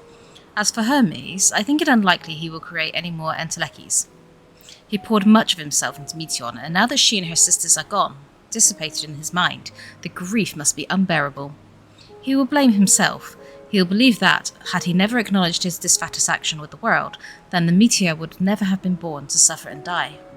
The offer to join the 14 will be a welcome distraction, and one day hence, he will face the advent of the final days in the role of Van Daniel.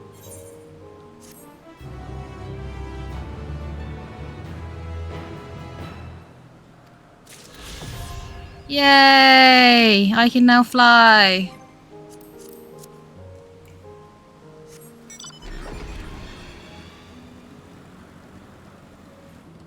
Woot!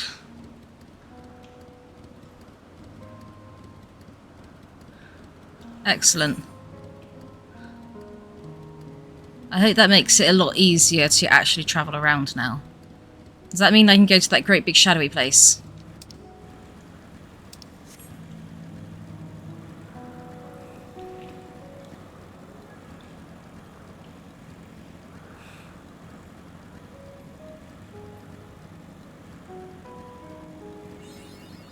Yay! Ooh, ooh, look out, look out, look out. Cool.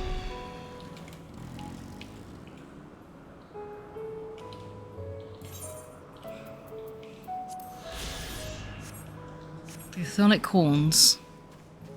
Can I actually do anything here, or is this just for dressing? Oh no, I can do things here. Oh, it's a room.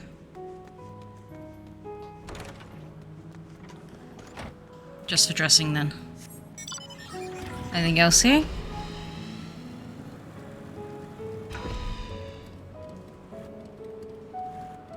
Someone having a picnic?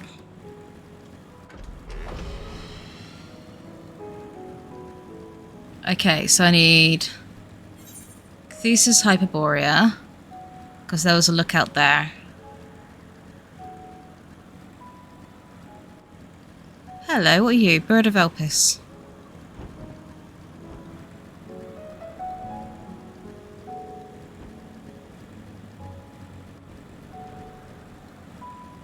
Oh, this does make it a lot easier to travel.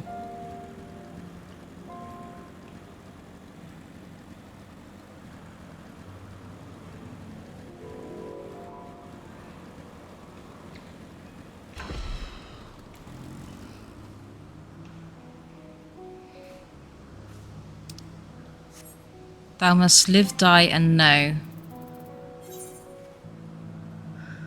This is where the conceptualizing of the Answers song comes into play.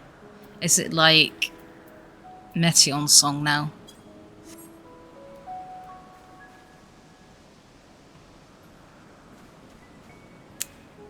Right, I think I need to call it there for now, because I do believe I have some dinner waiting.